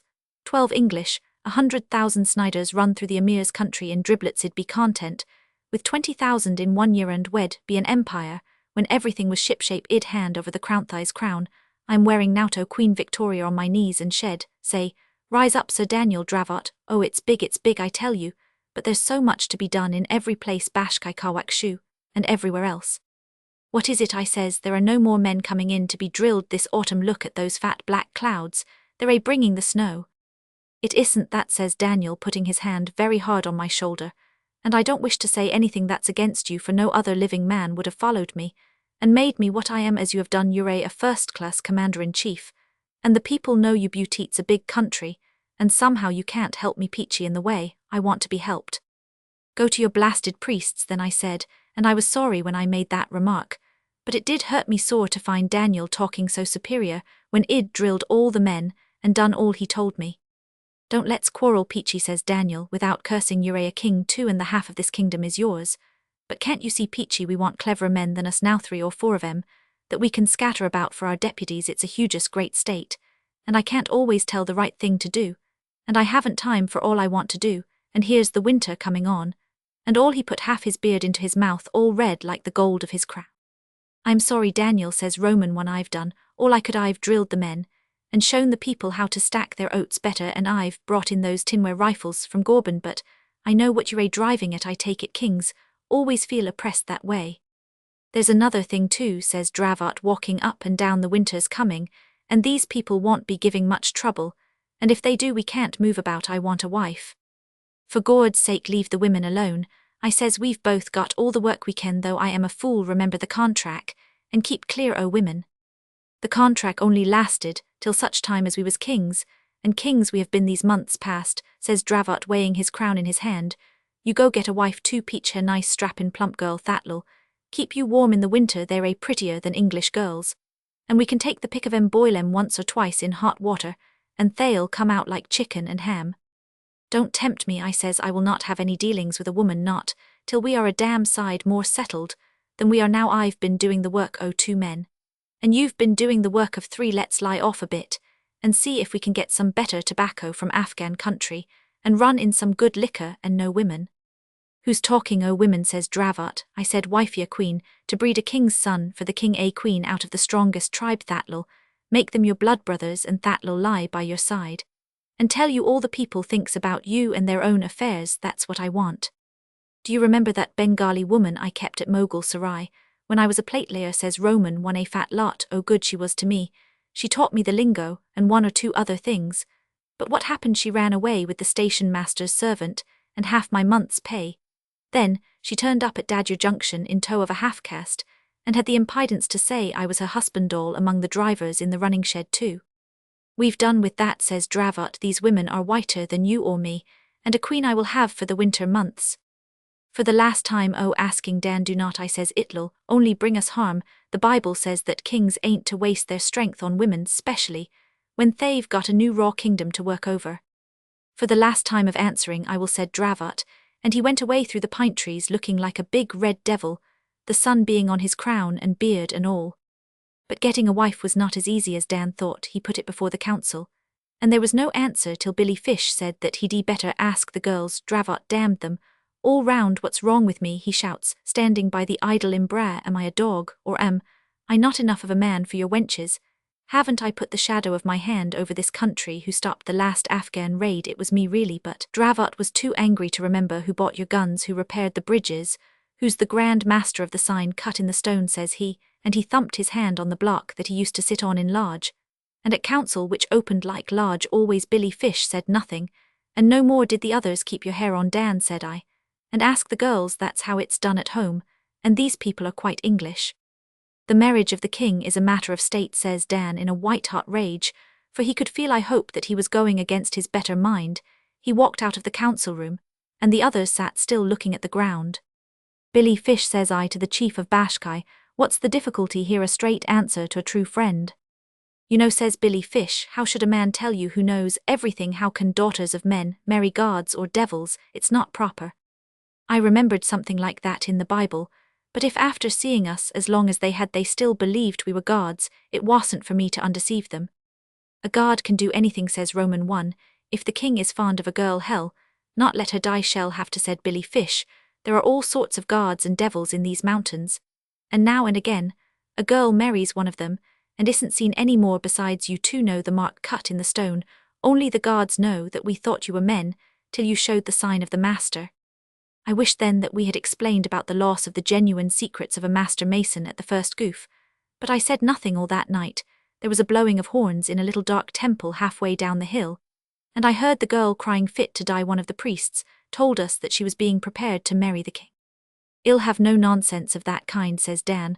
I don't want to interfere with your customs, but I'll take my own wife. The girl's a little bit afraid, says the priest. She thinks she's going to die, and they are a-heartening of her up down in the temple. Hearten her very tender, then, says Dravot, or I'll hearten you with the butt of a gun, so you'll never want to be heartened again. He licked his lips, did Dan, and stayed up walking about more than half the night thinking of the wife that he was going to get in the morning. I wasn't any means comfortable, for I knew that dealings with a woman in foreign parts, though you was a crowned king 20 times over, could not but be risky. I got up very early in the morning, while Dravot was asleep, and I saw the priests talking together in whispers, and the chiefs talking together too, and they looked at me out of the corners of their eyes. What is up, Fish? I say to the Bashkai man, who was wrapped up in his furs, and looking splendid to behold. I can't rightly say, says he, but if you can make the king drop all this nonsense about marriage, you'll be doing him and me and yourself a great service. That I do believe, says Roman 1, but sure you know Billy as well as me, having fought against, and for us that the king and me are nothing more than two of the finest men that God Almighty ever made. Nothing more, I do assure you. That may be, says Billy Fish, and yet I should be sorry if it was. He sinks his head upon his great fur cloak for a minute, and thinks, king, says he, be you man or god or devil, I'll stick by you today. I have 20 of my men with me, and they will follow me. Well, go to Bashkai until the storm blows over. A little snow had fallen in the night, and everything was white except the greasy fat clouds that blew down and down from the north. Dravot came out with his crown on his head, swinging his arms and stamping his feet, and looking more pleased than Punch. For the last time, drop it, Dan, says I in a whisper. Billy Fish here says that there will be a row. A row among my people, says Dravot, not much peachy you're a fool not to get a wife too. Where's the girl, says he with a voice as loud as the braying of a jackass, call up all the chiefs and priests, and let the emperor see if his wife suits him. There was no need to call anyone, they were all there leaning on their guns, and spears round the clearing in the centre of the pine. Would a lot of priests went down to the little temple, to bring up the girl, and the horns blew fit to wake the dead Billy Fish saunters round, and gets as close to Daniel as he could, and behind him stood his 20 men with matchlocks, not a man of them under 6 feet. I was next to Dravot, and behind me was 20 men of the regular army. Up comes the girl, and a strapping wench, she was covered with silver and turquoises, but white as death, and looking back every minute at the priests. Shall do, said Dan, looking her over. What's to be afraid of, lass? Come and kiss me. He puts his arm round her. She shuts her eyes, gives a bit of a squeak, and down goes her face in the side of Dan's flamingrid beard.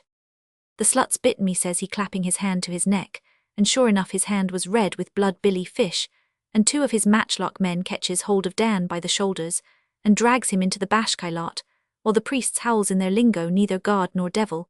But a man, I was all taken aback, for a priest cut at me in front, and the army behind began firing into the Bashkai. God Almighty, says Dan, what is the meaning o' this? Come back, come away, says Billy Fish. Ruin and mutiny is the matter, well break for Bashkai if we can.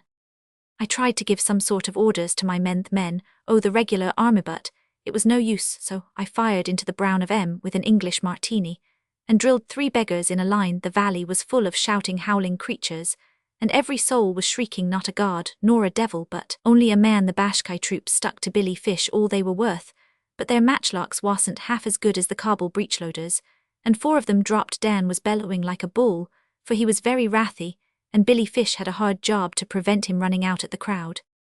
We can't stand, says Billy Fish, make a run for it down the valley. The whole place is against us. The matchlock men ran, and we went down the valley in spite of Dravot. He was swearing horrible and crying out that he was a king. The priests rolled great stones on us, and the regular army fired hard, and there wasn't more than 6 men, not counting Dan, Billy Fish and me, that came down to the bottom of the valley alive. Then they stopped firing, and the horns in the temple blew again. Come away, for God's sake, come away, says Billy Fish. They'll send runners out to all the villages. Before ever we get to Bashkai, I can protect you there, but I can't do anything now. My own notion is that Dan began to go mad in his head from that hour. He stared up and down like a stuck pig.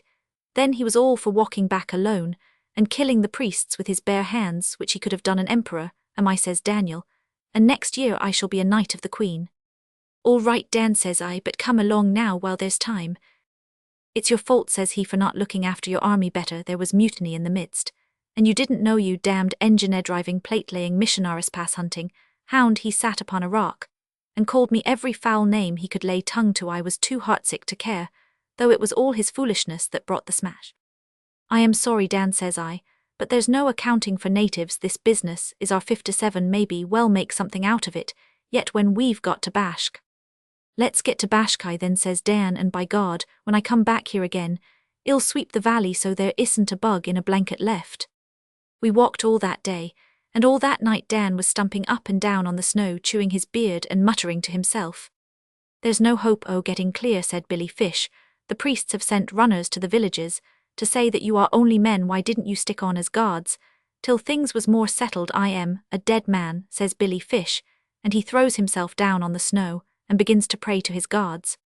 Next morning we was in a cruel bad country, all up and down, no level ground at all, and no food either. The 6 Bashkai men looked at Billy Fish hungryway, as if they wanted to ask something, but they never said a word. At noon we came to the top of a flat mountain all covered with snow, and when we climbed up into it, behold, there was an army in position waiting in the middle.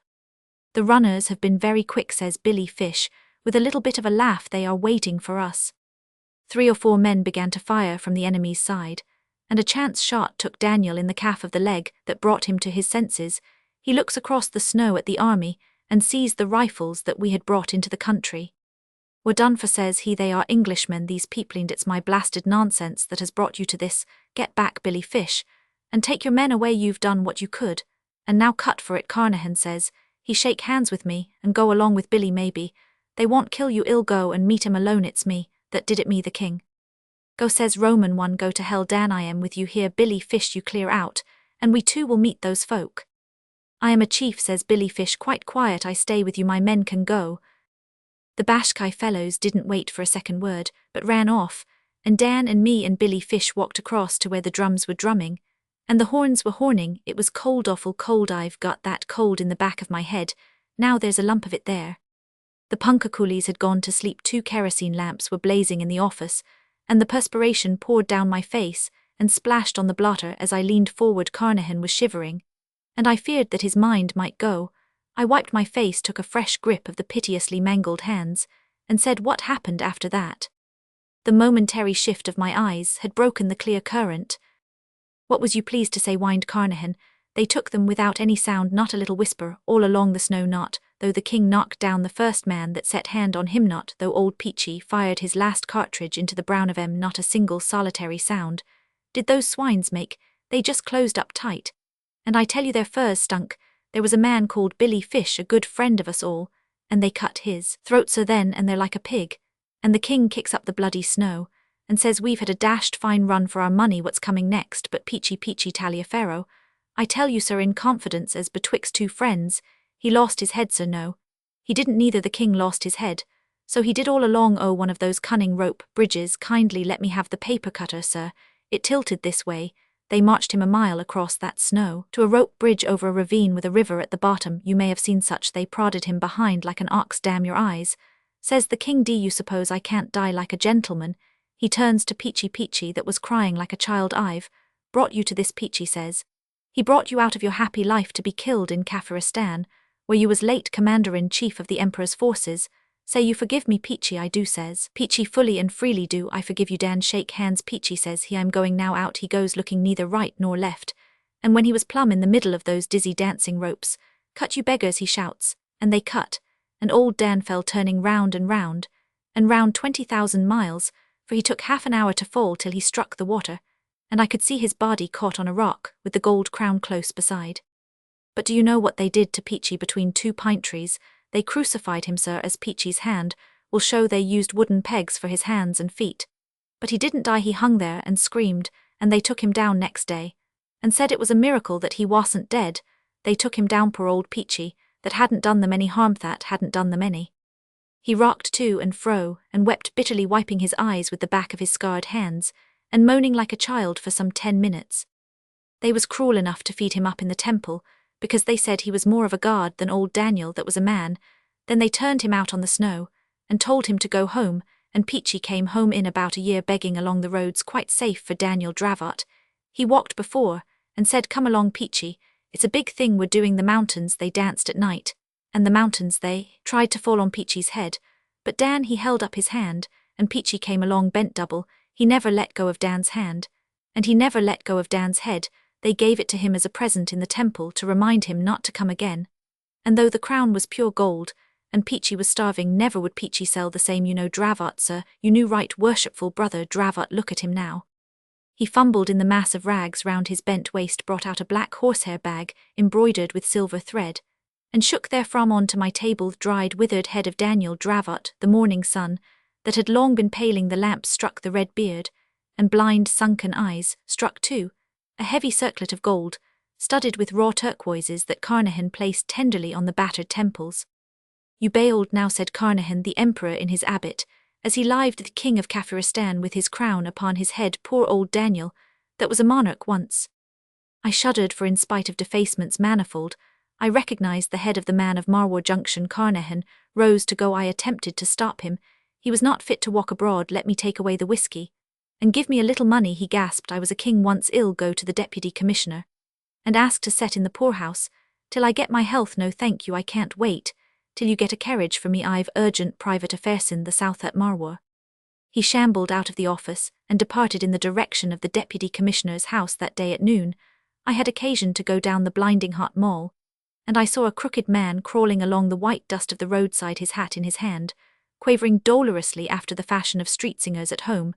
There was not a soul in sight, and he was out of all possible earshot of the houses, and he sang through his nose, turning his head from right to left.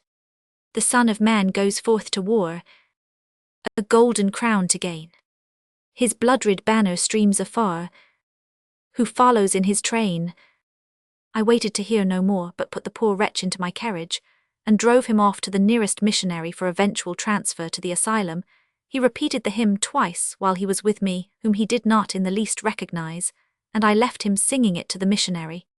2 days later, I inquired after his welfare of the superintendent of the asylum. He was admitted suffering from sunstroke. He died early yesterday morning. Said the superintendent, is it true that he was half an hour bareheaded in the sun at midday? Yes, said I, but do you happen to know if he had anything upon him by any chance when he died? Not to my knowledge, said the superintendent. And there the matter rests. The finest story in the world. Oh, ever the knightly years were gone. With the old world to the grave. I was a king in Babylon. And you were a Christian slave. W. E. Henley. His name was Charlie Mears. He was the only son of his mother, who was a widow, and he lived in the north of London, coming into the city every day to work in a bank. He was 20 years old, and suffered from aspirations. I met him in a public billiard saloon where the marker called him by his given name, and he called the marker Bullseyes. Charlie explained a little nervously that he had only come to the place to look on, and since looking on at games of skill is not a cheap amusement for the young, I suggested that Charlie should go back to his mother. That was our first step toward better acquaintance. He would call on me sometimes in the evenings, instead of running about London with his fellow clerks, and before long, speaking of himself as a young man, he told me of his aspirations, which were all literary. He desired to make himself an undying name, chiefly through verse, though he was not above sending stories of love and death to the Droppenny and Theslot journals. It was my fate to sit still, while Charlie read me poems of many hundred lines, and bulky fragments of plays that would surely shake the world. My reward was his unreserved confidence, and the self-revelations and troubles of a young man are almost as holy as those of a maiden. Charlie had never fallen in love, but was anxious to do so on the first opportunity. He believed in all things good, and all things honorable, but at the same time was curiously careful to let me see that he knew his way about the world, as befitted a bank clerk on 25 shillings a week. He rhymed dove with love and moon with June, and devoutly believed that they had never so been rhymed before. The long lame gaps in his plays he filled up with hasty words of apology and description, and swept on, seeing all that he intended to do so clearly that he esteemed it already done, and turned to me for applause. I fancy that his mother did not encourage his aspirations, and I know that his writing table at home was the edge of his washstand.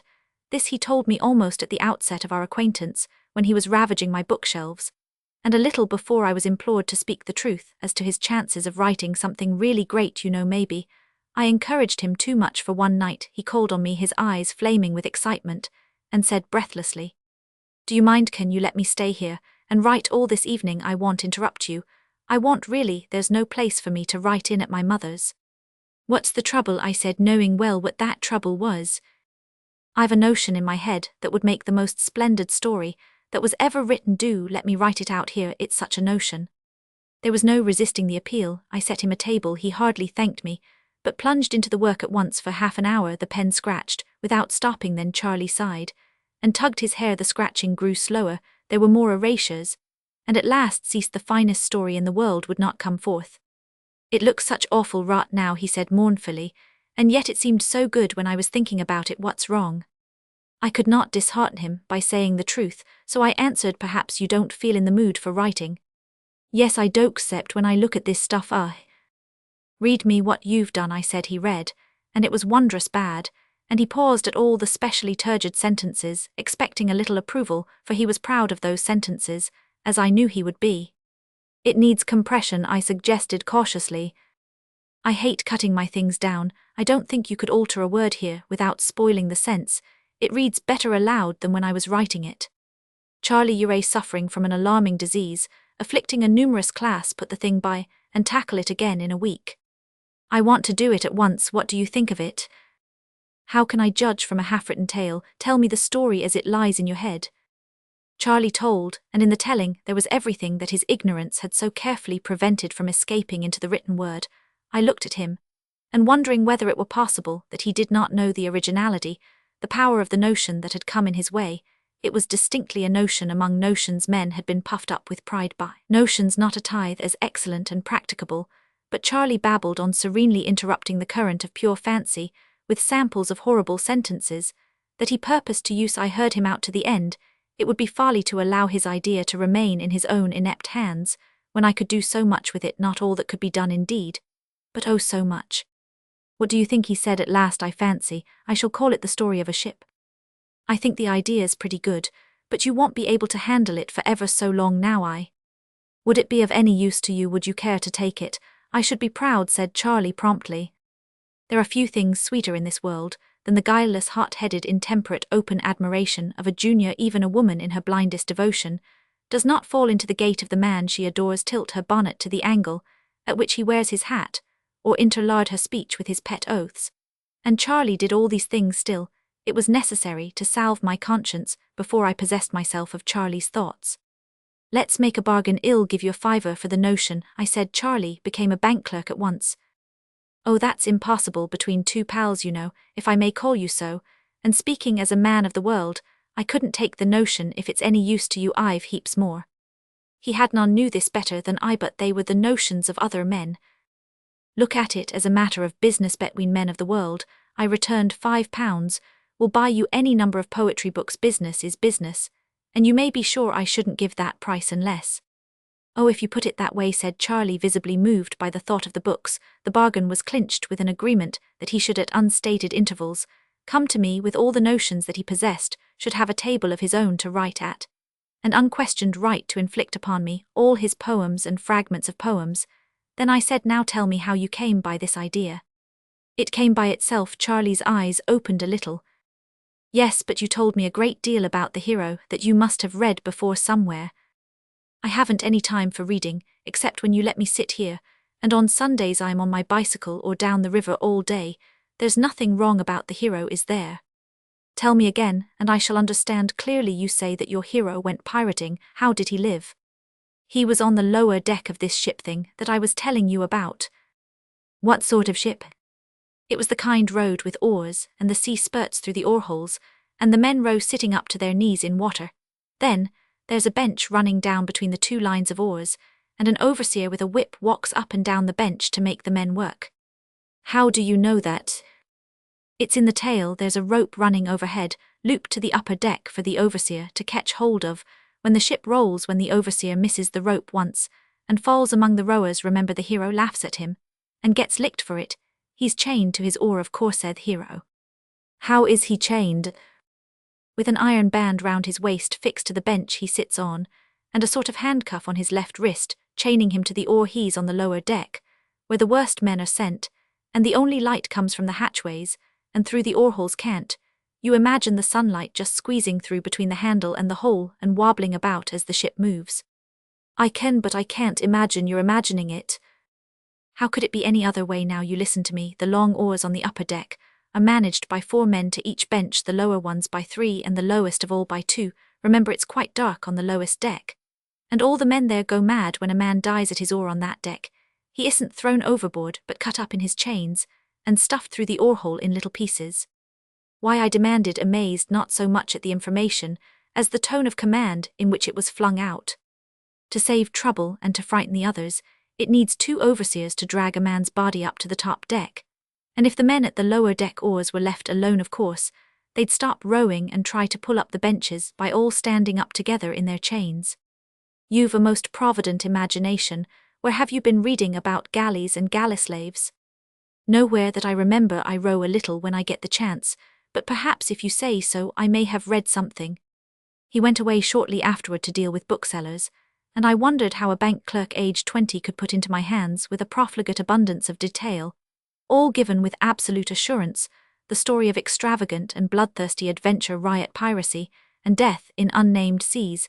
He had led his hero a desperate dance through revolt against the overseas, to command of a ship of his own and ultimate establishment of a kingdom on an island somewhere in the sea, you know, and delighted with my paltry £5 had gone out to buy the notions of other men, that these might teach him how to write. I had the consolation of knowing that this notion was mine by right of purchase, and I thought that I could make something of it. When next he came to me, he was drunkily drunk on many poets for the first time revealed to him. His pupils were dilated, his words tumbled over each other, and he wrapped himself in quotations. Most of all was he drunk with Longfellow. Isn't it splendid, isn't it superb, he cried after hasty greetings. Listen to this. Wouldst thou so? The helmsman answered. Know the secret of the sea. Only those who brave its dangers comprehend its mystery. By gum, only those who brave its dangers comprehend its mystery. He repeated 20 times, walking up and down the room, and forgetting me, but I can understand it too, he said to himself. I don't know how to thank you for that $5 and this listen. I remember the black wharves and the ships, and the sea tides tossing free, and the Spanish sailors with bearded lips, and the beauty and mystery of the ships, and the magic of the sea. I haven't braved any dangers, but I feel as if I knew all about it. You certainly seem to have a grip of the sea. Have you ever seen it? When I was a little chap, I went to Brighton. Once we used to live in Coventry, though before we came to London, I never saw it.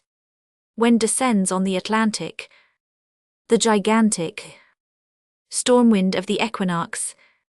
He shook me by the shoulder to make me understand the passion that was shaking himself. When that storm comes, he continued, I think that all the oars in the ship that I was talking about get broken, and the rowers have their chests smashed in by the bucking oarheads. By the way, have you done anything with that notion of mine, yet? No, I was waiting to hear more of it from you. Tell me how in the world you are so certain about the fittings of the ship. You know nothing of ships. I don't know, it's as real as anything to me, until I try to write it down. I was thinking about it only last night in bed after you had loaned me Treasure Island, and I made up a whole lot of new things to go into the story. What sort of things? About the food the men ate, rotten figs and black beans, and wine in a skin bag passed from bench to bench. Was the ship built so long ago as that? As what I don't know whether it was long ago or not, it's only a notion, but sometimes it seems just as real as if it was true. Do I bother you with talking about it? Not in the least. Did you make up anything else? Yes, but it's nonsense. Charlie flushed a little. Never mind, let's hear about it. Well, I was thinking over the story, and after a while I got out of bed and wrote down on a piece of paper the sort of stuff the men might be supposed to scratch on their oars with the edges of their handcuffs. It seemed to make the thing more lifelike. It is so real to me, Have you the paper on you? Yes, but what's the use of showing it? It's only a lot of scratches. All the same, we might have 'em reproduced in the book on the front page. I'll attend to those details. Show me what your men wrote. He pulled out of his pocket a sheet of notepaper with a single line of scratches upon it, and I put this carefully away. What is it supposed to mean in English? I said. Oh, I don't know, perhaps it means I am beastly tired. It's great nonsense, he repeated. But all those men in the ship seem as real people to me. Do something to the notion soon. I should like to see it written and printed. But all you've told me would make a long book. Make it then. You've only to sit down and write it out. Give me a little time. Have you any more notions? Not just now. I am reading all the books I've bought. They're splendid. When he had left, I looked at the sheet of notepaper with the inscription upon it. Then I took my head tenderly between both hands to make certain that it was not coming off or turning round then. But there seemed to be no interval between quitting my rooms and finding myself arguing with a policeman outside a door marked private in a corridor of the British Museum. All I demanded, as politely as possible, was the Greek antiquity man. The policeman knew nothing except the rules of the museum, and it became necessary to forage through all the houses and offices inside the gates. An elderly gentleman called away from his lunch put an end to my search by holding the notepaper between finger and thumb and sniffing at it scornfully.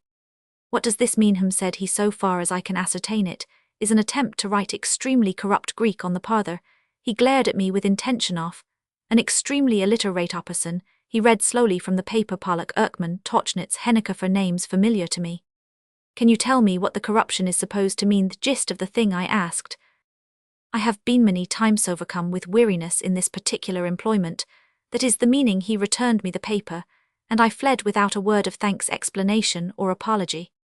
I might have been excused for forgetting much to me of all men had been given the chance to write the most marvelous tale in the world, nothing less than the story of a Greek galley slave, as told by himself. Small wonder that his dreaming had seemed real to Charlie. The fates that are so careful to shut the doors of each successive life behind us had in this case been neglectful, and Charlie was looking though that he did not know where never man had been permitted to look with full knowledge. Since time began, above all, he was absolutely ignorant of the knowledge sold to me for £5, and he would retain that ignorance, for bank clerks do not understand metempsychosis, and a sound commercial education does not include Greek. He would supply meher. I capered among the dumb gods of Egypt and laughed in their battered face with material, to make my tale sure so sure that the world would hail it as an impudent and vamped fiction, and I alone would know that it was absolutely and literally true. I alone held this jewel to my hand for the cutting and polishing. Therefore, I danced again among the gods till a policeman saw me and took steps in my direction. It remained now only to encourage Charlie to talk and hear. There was no difficulty, but I had forgotten those accursed books of poetry. He came to me time after time as useless as a surcharged phonograph drunk on Byron Shelley or Keats, knowing now what the boy had been in his past lives, and desperately anxious not to lose one word of his babble. I could not hide from him my respect and interest. He misconstrued both into respect for the present soul of Charlie Mears, to whom life was as new as it was to Adam, and interest in his readings, and stretched my patience to breaking point by reciting poetry not his own now, but that of others. I wished every English poet blotted out of the memory of mankind. I blasphemed the mightiest names of song, because they had drawn Charlie from the path of direct narrative, and would later spur him to imitate them, but I choked down my impatience until the first flood of enthusiasm should have spent itself, and the boy returned to his dreams. "What's the use of my telling you what I think when these chaps wrote things for the angels to read?" he growled one evening. "Why don't you write something like theirs?" "I don't think you're treating me quite fairly," I said, speaking under strong restraint. "I've given you the story," he said shortly, replunging into Lara. "But I want the details. The things I make up about that damned ship that you call a galley, they're quite easy. You can just make 'em up yourself, turn up the gas a little. I want to go on reading." I could have broken the gas globe over his head for his amazing stupidity. I could indeed make up things for myself, did I only know what Charlie did not know that he knew.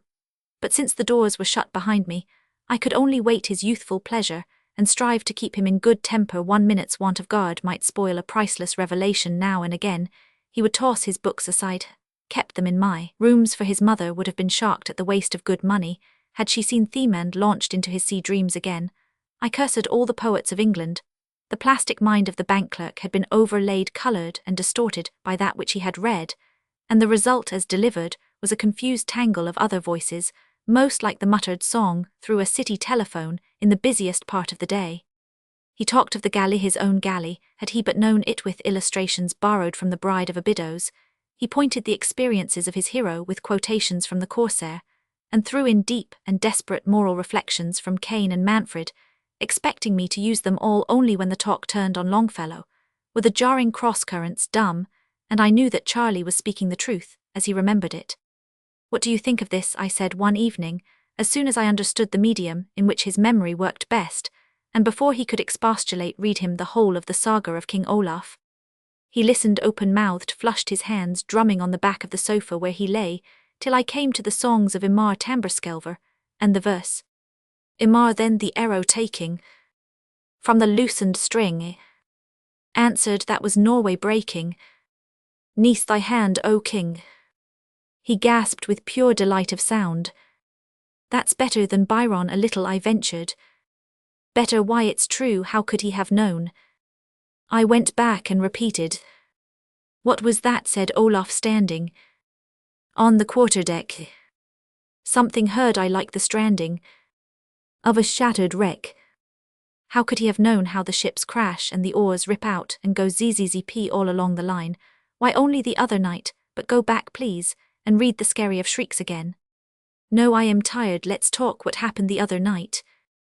I had an awful nightmare about that galley of ours. I dreamed I was drowned in a fight. You see, we ran alongside another ship. In harbour the water was dead still, except where our oars whipped it up, you know, where I always sit in the galley. He spoke haltingly at first, under a fine English fear of being laughed at. "No, that's news to me," I answered meekly, my heart beginning to beat. "On the fourth oar from the bow, on the right side on the upper deck. There were 4 of us at the oar, all chained. I remember watching the water and trying to get my handcuffs off before the row began. Then we closed up on the other ship, and all their fighting men jumped over our bulwarks, and my bench broke, and I was pinned down with the 3 other fellows on top of me, and the big oar jammed across our backs." Well, Charlie's eyes were alive and alight. He was looking at the wall behind my chair. "I don't know how we fought. The men were trampling all over my back, and I lay low. Then our rowers on the left side teed to their oars, you know, began to yell and back water. I could hear the water sizzle, and we spun round like a cockchafer, and I knew lying where I was that there was a galley coming up Bowen to ram us on the left side. I could just lift up my head and see her sail over the bulwarks. We wanted to meet her, bow to bow, but it was too late. We could only turn a little bit because the galley on our right had hooked herself on to us and stopped our moving. Then, by gum, there was a crash. Our left oars began to break as the other galley, the moving one, stuck her nose into them. Then the lower deck oars shot up through the deck planking, but first, and one of them jumped clean up into the air and came down again close to my head. How was that managed? The moving galley's bow was plunking them back through their own oarholes, and I could hear the devil of a shindy in the decks below. Then her nose caught us nearly in the middle, and we tilted sideways, and the fellows in the right-hand galley unhitched their hooks and ropes and threw things on to our upper deckerows and hot pitch or something that stung, and we went up and up and up on the left side, and the right side dipped, and I twisted my head round and saw the water stand still as it topped the right bulwarks, and then it curled over and crashed down on the whole lot of us on the right side, and I felt it hit my back and I woke.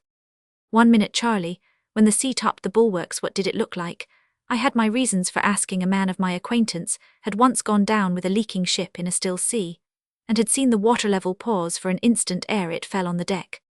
It looked just like a banjo string drawn tight, and it seemed to stay there for years, said Charlie. Exactly, the other man had said.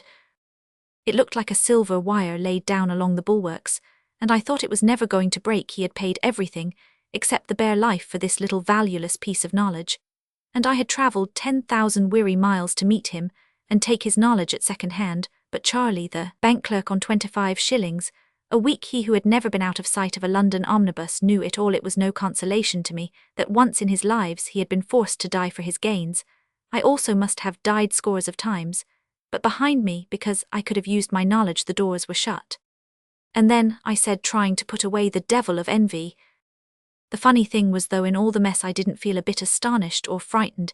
It seemed as if I'd been in a good many fights, because I told my next man so when the row began, but that cad of an overseer on my deck wouldn't unloose our chains and give us a chance. He always said that we'd all be set free after a battle, but we never were. Charlie shook his head mournfully. What a scoundrel!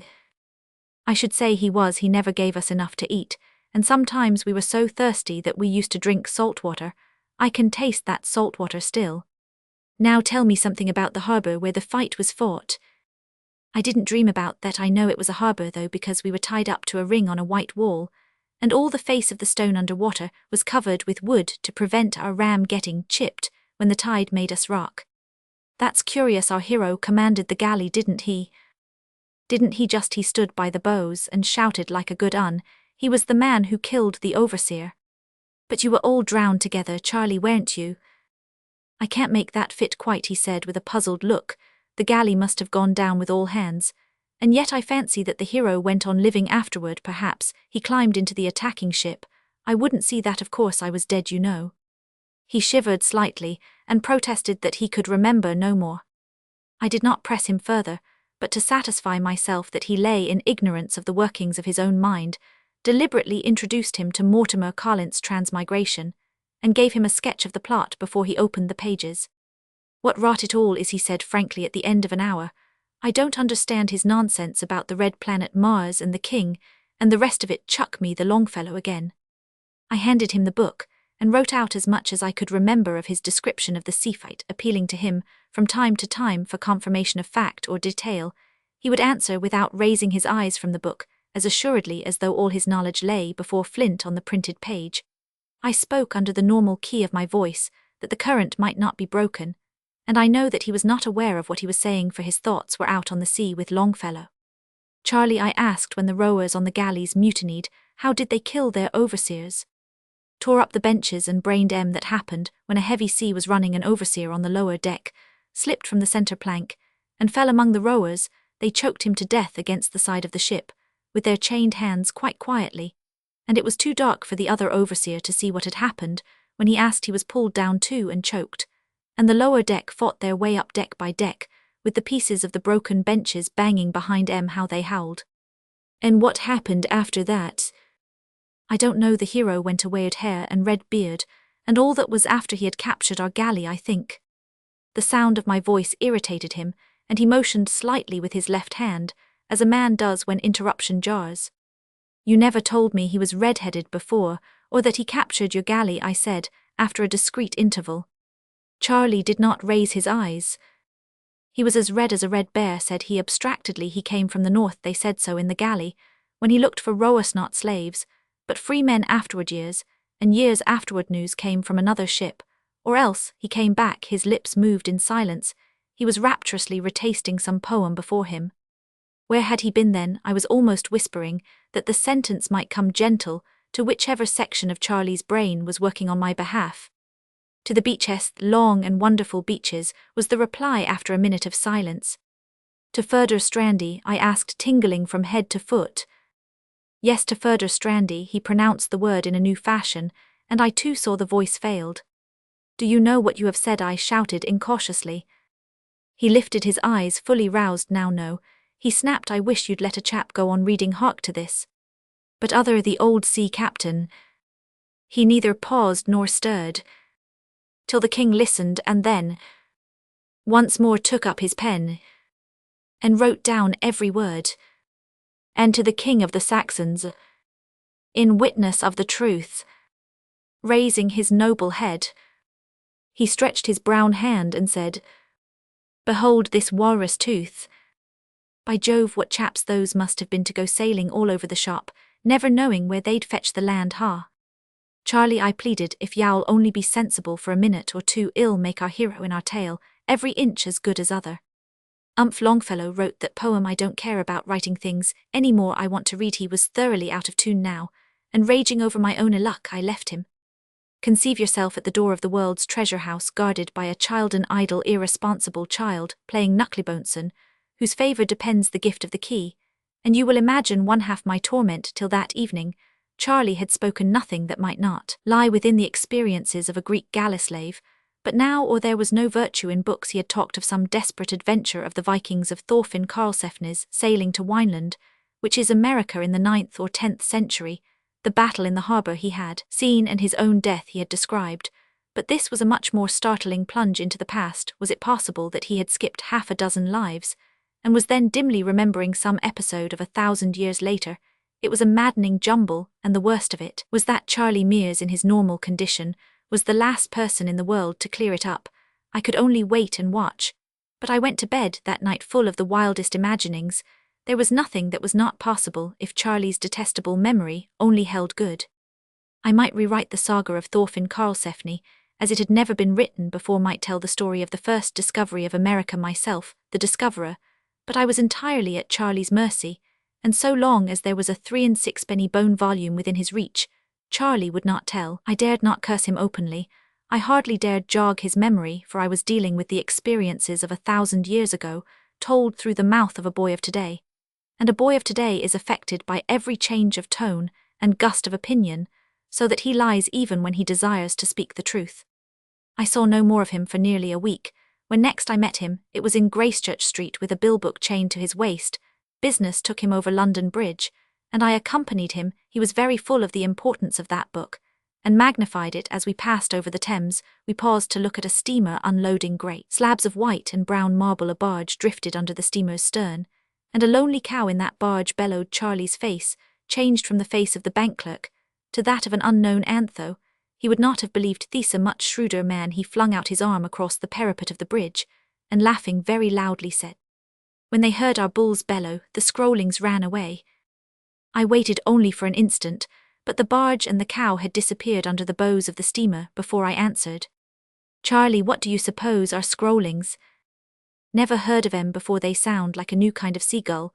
What a chap you are for asking questions, he replied. I have to go to the cashier of the omnibus company yonder. Will you wait for me, and we can lunch somewhere together? I've a notion for a poem. No thanks, I'm off. You're sure you know nothing about Scrollings?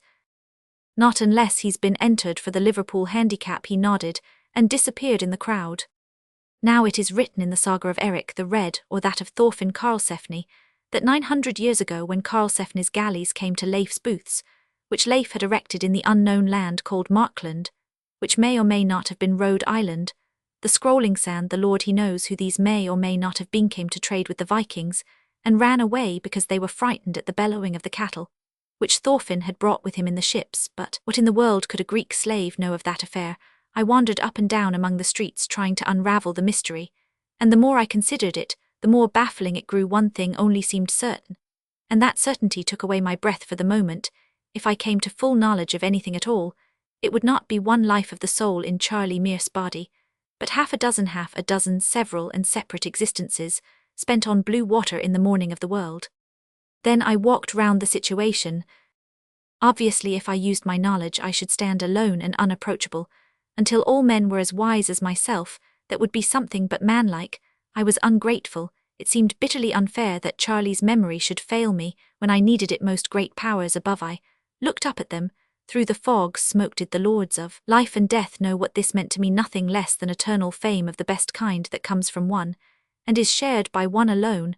I would be content remembering Clive. I stood, astounded at my own moderation with the mere right to tell one story, to work out one little contribution to the light literature of the day. If Charlie were permitted full recollection, for 1 hour for 60 short minutious existences, that had extended over 1,000 years, I would forgo all profit and honour from all that I should make of his speech.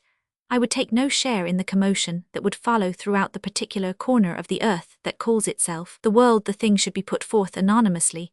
Nay, I would make other men believe that they had written it. They would hire bull-hided self-advertising Englishmen to bellow it abroad. Preachers would found a fresh conduct of life upon it, swearing that it was new, and that they had lifted the fear of death from all mankind. Every Orientalist in Europe would patronize it discursively, with Sanskrit and Pali texts. Terrible women would invent unclean variants of the men's belief, for the elevation of their sisters.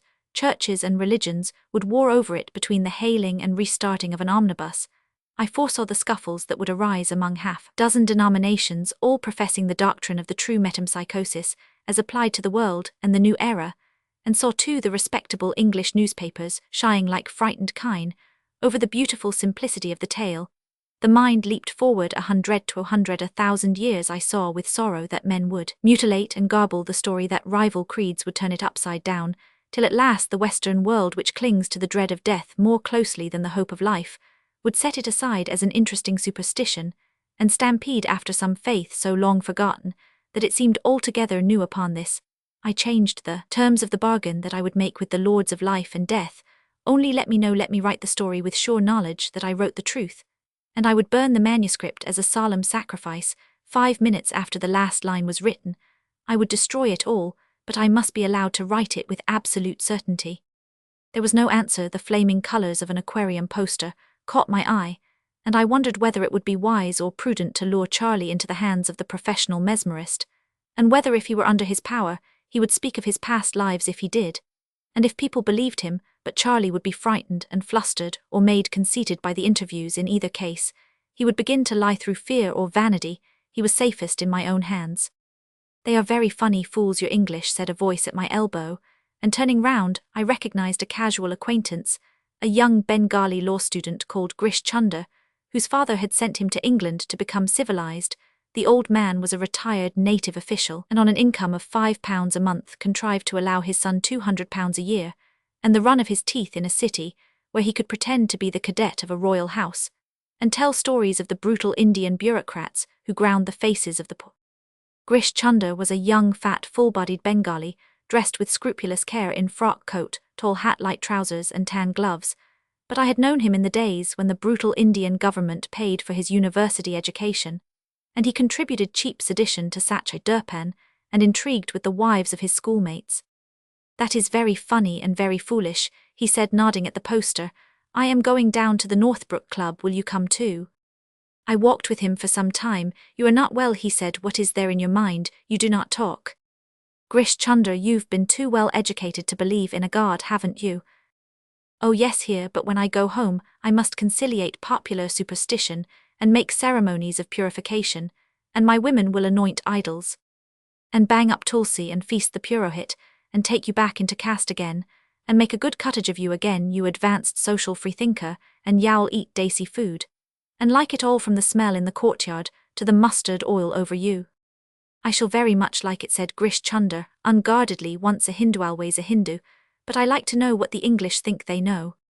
I'll tell you something that one Englishman knows. It's an old tale to you." I began to tell the story of Charlie in English, but Grish Chunder put a question in the vernacular, and the history went forward naturally, in the tongue best suited for its telling. After all, it could never have been told in English. Grish Chunder heard me nodding from time to time, and then came up to my rooms where I finished the Bishak, he said philosophically, lekin darwaza band high without doubt, but the door is shut. I have heard of this remembering of previous existences among my people. It is of course an old tale with us, but to happen to an Englishman, a kauft Mailchkin outcast, by Jove, that is most peculiar. Outcast yourself, Grish Chunder, you eat cow beef every day. Let's think the thing over. The boy remembers his incarnations. Does he know that? Said Grish Chunder, quietly swinging his legs. As he sat on my table, he was speaking in English now. He does not know anything. Would I speak to you if he did? Go on. There is no going on at all. If you tell that to your friends, they will say you are mad, and put it in the papers. Suppose now you prosecute for libel. Let's leave that out of the question entirely. Is there any chance of his being made to speak? There is a chance, oh yes, but if he spoke it would mean that all this world would end. No instant to fall down on your head. These things are not allowed, you know. As I said, the door is shut. Not a ghost of a chance. How can there be? You are a Christian, and it is forbidden to eat in your books of the tree of life. Or else you would never die. How shall you all fear death if you all know what your friend does not know, that he knows? I am afraid to be kicked. But I am not afraid to die, because I know what I know. You are not afraid to be kicked, but you are afraid to die. If you were not, by God, you English would be all over the shop in an hour, upsetting the balances of power and making commotions. It would not be good, but no fear, he will remember a little and a little less. And he will call it dreams. Then he will forget altogether. When I passed my first arts examination in Calcutta, that was all in the cram book on Wordsworth, trailing clouds of glory, you know. This seems to be an exception to the rule. There are no exceptions to rules. Some are not so hard-looking as others, but they are all the same when you touch. If this friend of yours said so-and-so and so-and-so, indicating that he remembered all his lost lives, or one piece of a lost life, he would not be in the bank another hour. He would be what you called sack, because he was mad, and they would send him to an asylum for lunatics. You can see that, my friend. Of course I can, but I wasn't thinking of him. His name need never appear in the story. Ah, I see that story will never be written. You can try. I am going to. For your own credit, and for the sake of money, of course.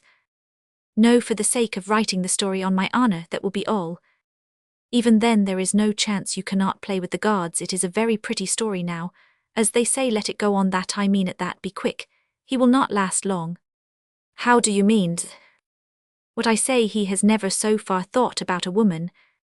Hasn't he though? I remembered some of Charlie's confidences. I mean no woman has thought about him. When that comes Bushagial up, I know.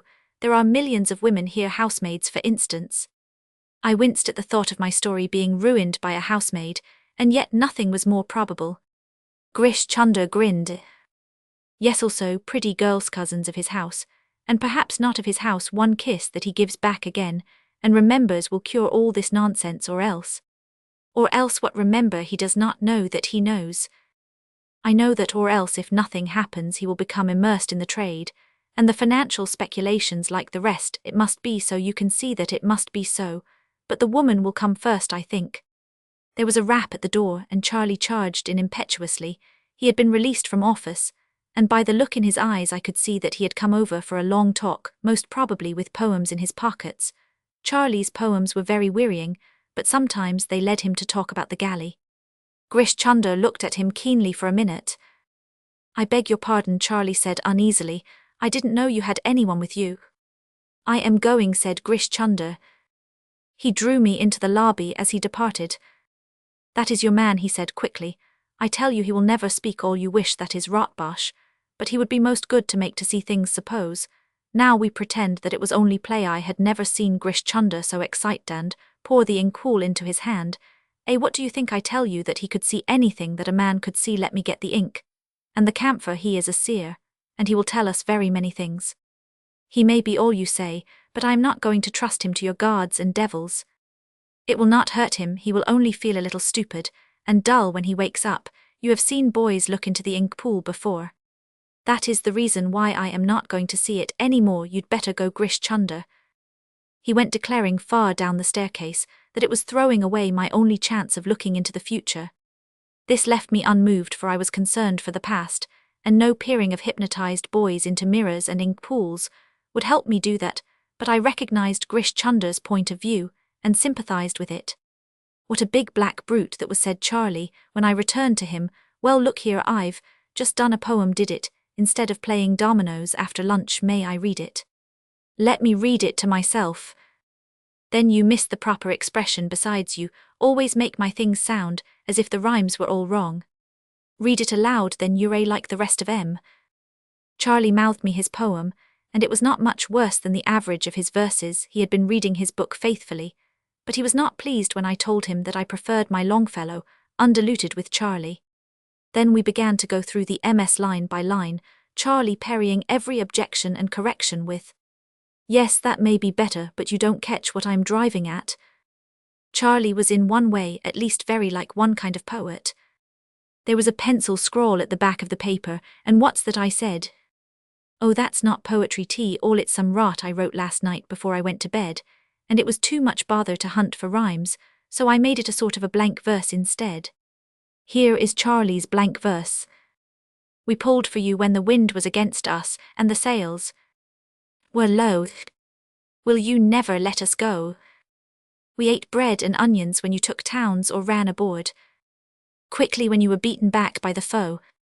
The captains walked up and down the deck in fair weather singing songs, but we were below.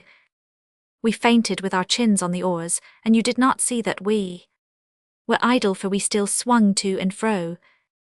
Will you never let us go? The salt made the oar handles like sharkskin, our knees were cut to the bone with salt cracks, our hair was stuck to our foreheads, and our lips were cut to our gums, and you whipped us because we could not row. Will you never let us go?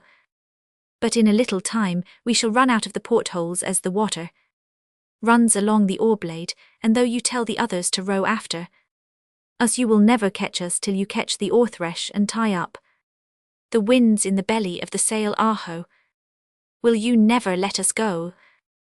H. Roman 1000. What's oar thresh, Charlie? The water washed up by the oars, that's the sort of song they might sing in the galley. Aren't you ever going to finish that story and give me some of the profits? It depends on yourself. If you had only told me more about your hero, in the first instance, it might have been finished by now. You're so hazy in your notions. I only want to give you the general notion of it, the knocking about from place to place, and the fighting, and all that. Can't you fill in the rest yourself? Make the hero save a girl on a pirate galley, and marry her, or do something. You're a really helpful collaborator. I suppose the hero went through some few adventures before he married. Well then, make him a very artful carder, low sort of mana sort of political man, who went about making treaties and breaking thema, black-haired chap, who hid behind the mast when the fighting began. But you said the other day that he was red-haired. I couldn't have make him black-haired, of course. You've no imagination. Seeing that I had just discovered the entire principles upon which the half-memory falsely called imagination is based, I felt entitled to laugh, but forbore for the sake of the tale. You're right, you're the man with imagination, a black-haired chap in a decked ship, I said. No, an open ship like a big boat. This was maddening. Your ship has been built and designed, closed and decked, and you said so yourself, I protested.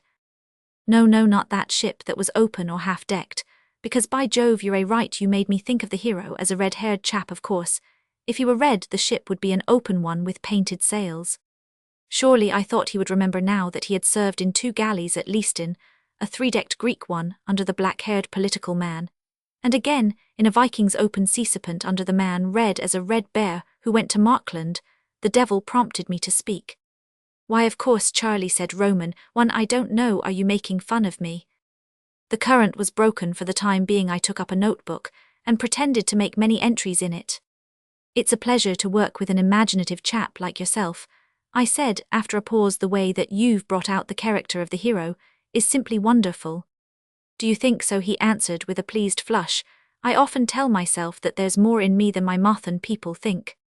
There's an enormous amount in you. Then won't you let me send an essay on the ways of bank clerks to Tit-Bits and get the guinea prize? That wasn't exactly what I meant, old fellow. Perhaps it would be better to wait a little and go ahead with the gallistery. Ah, but I shan't get the credit of that. Tit-Bits would publish my name and address if I win. What are you grinning at? They would. I know it. Suppose you go for a walk. I want to look through my notes about our story. Now this reprehensible youth who left me a little hurt, and put back might for aught he or I knew have been one of the crew of the Argo had, been certainly slave or comrade to Thorfinn Karlsefni. Therefore he was deeply interested in guinea competitions, remembering what Grish Chunder had said. I laughed aloud. The lords of life and death would never allow Charlie Mears to speak with full knowledge of his pasts, and I must even piece out what he had told me with my own poor inventions, while Charlie wrote of the ways of bank clerks. I got together and placed on one file all my notes, and the net result was not cheering. I read them a second time. There was nothing that might not have been compiled at second hand from other people's books, except perhaps the story of the fight in the harbour. The adventures of a Viking had been written many times before. The history of a Greek galley slave was no new thing, and though I wrote both who could challenge or confirm the accuracy of my details, I might as well tell a tale of 2,000 years hence. The lords of life and death were as cunning as Grish Chunder had hinted. They would allow nothing to escape that might trouble or make easy the minds of men. Though I was convinced of this, yet I could not leave the tale alone. Exaltation followed reaction, not once, but 20 times in the next few weeks. My moods varied with the March sunlight and flying clouds by night, or in the beauty of a spring morning. I perceived that I could write that tale and shift continents thereby in the wet windy afternoons. I saw that the tale might indeed be written, but would be nothing more than a faked, falsa-varnished, sham-rusted piece of Wardour Street work at the end. Then I blessed Charlie in many ways, though it was no fault of his. He seemed to be busy with prize competitions, and I saw less and less of him as the weeks went by, and the earth cracked and grew ripe to spring, and the buds swelled in their sheaths. He did not care to read or talk of what he had read, and there was a new ring of self-assertion in his voice. I hardly cared to remind him of the galley when we met, but Charlie alluded to it on every occasion, always as a story from which money was to be made. I think I deserve 25%, don't I? At least, he said with beautiful frankness. I supplied all the ideas, didn't I? This greediness for silver was a new side in his nature. I assumed that it had been developed in the city, where Charlie was picking up the curious nasal drawl of the underbred city man. When the thing's done well, talk about it. I can't make anything of it at present. Red-haired or black-haired hero are equally difficult. He was sitting by the fire, staring at the red coals. I can't understand what you find so difficult. It's all as clean as mud to me. He replied. A jet of gas puffed out between the bars took light, and whistled softly. Suppose we take the red-haired hero's adventures first, from the time that he came south to my galley, and captured it, and sailed to the beaches.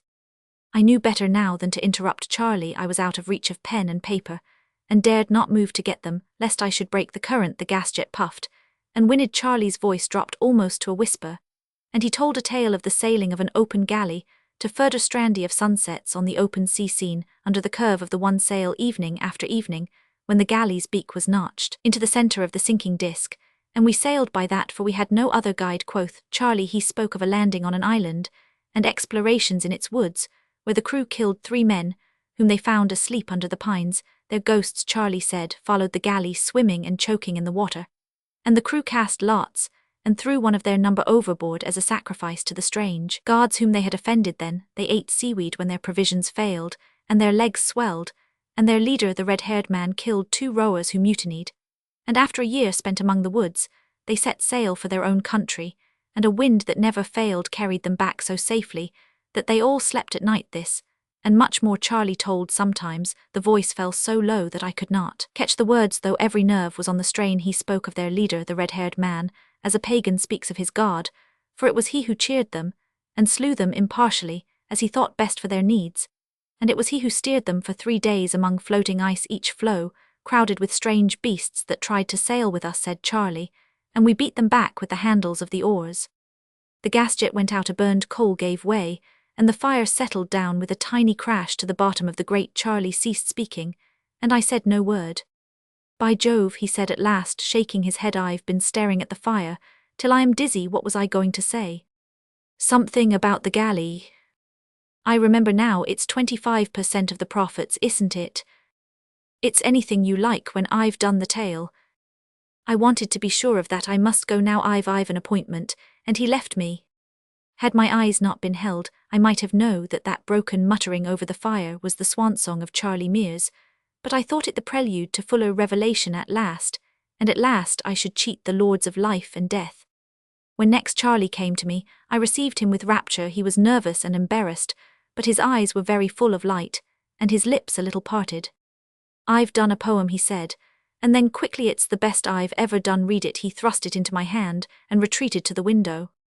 I groaned inwardly. It would be the work of half an hour to criticize that, is to say praise the poem sufficiently to please Charlie.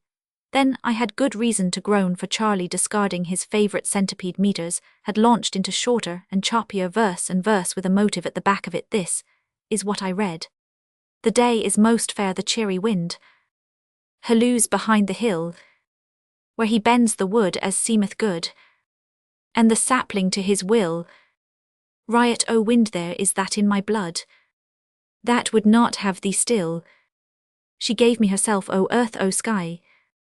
Grey sea, she is mine alone. Let the sullen boulders hear my cry, and rejoice though they be but stone. Mine, I have won her, O good brown earth. Make merry, tease hard on spring. Make merry, my love is doubly worth all worship your fields can bring. Let the bind that tills you feel my mirth at the early harrowing." "Yes, it's the early harrowing past a doubt," I said with a dread at my heart. Charlie smiled, but did not answer. "Red cloud of the sunset, tell it abroad. I am victor, greet me, O sun. Dominant master and absolute lord over the soul of one." "Well said," Charlie, looking over my shoulder. I thought it far from well and very evil indeed, when he silently laid a photograph on the paper, the photograph of a girl with a curly head and a foolish slack mouth. Isn't it wonderful?" he whispered, pink to the tips of his ears, wrapped in the rosy mystery of first love. I didn't know. I didn't think it came like a thunderclap. "Yes, it comes like a thunderclap. Are you very happy, Charlie?" "My good Shesh loves me." He sat down, repeating the last words to himself. I looked at the hairless face, the narrow shoulders already bowed by deskwork, and wondered when, where, and how he had loved in his past lives. "What will your mother say?" I asked cheerfully. "I don't care a damn what she says." At 20, the things for which one does not care a damn should properly be many, but one must not include mothers in the list. I told him this gently, and he described her even as Adam must have described to the newly named beasts the glory and tenderness and beauty of Eve. Incidentally, I learned that she was a tobacconist's assistant with a weakness for pretty dress, and had told him 4 or 5 times already that she had never been kissed by a man before. Charlie spoke on, and on while I, separated from him by thousands of years, was considering the beginnings of things. Now I understood why the lords of life and death shut the doors so carefully behind us. It is that we may not remember our first wooings. Were it not so, our world would be without inhabitants in 100 years. "Now about that gallistry," I said still more cheerfully in a pause in the rush of the speech. Charlie looked up as though he had been hit. "The galley? What galley? Good heavens, don't joke, man. This is serious. You don't know how serious it is." Grish Chunder was right. Charlie had tasted the love of woman that kills remembrance, and the finest story in the world would never be written.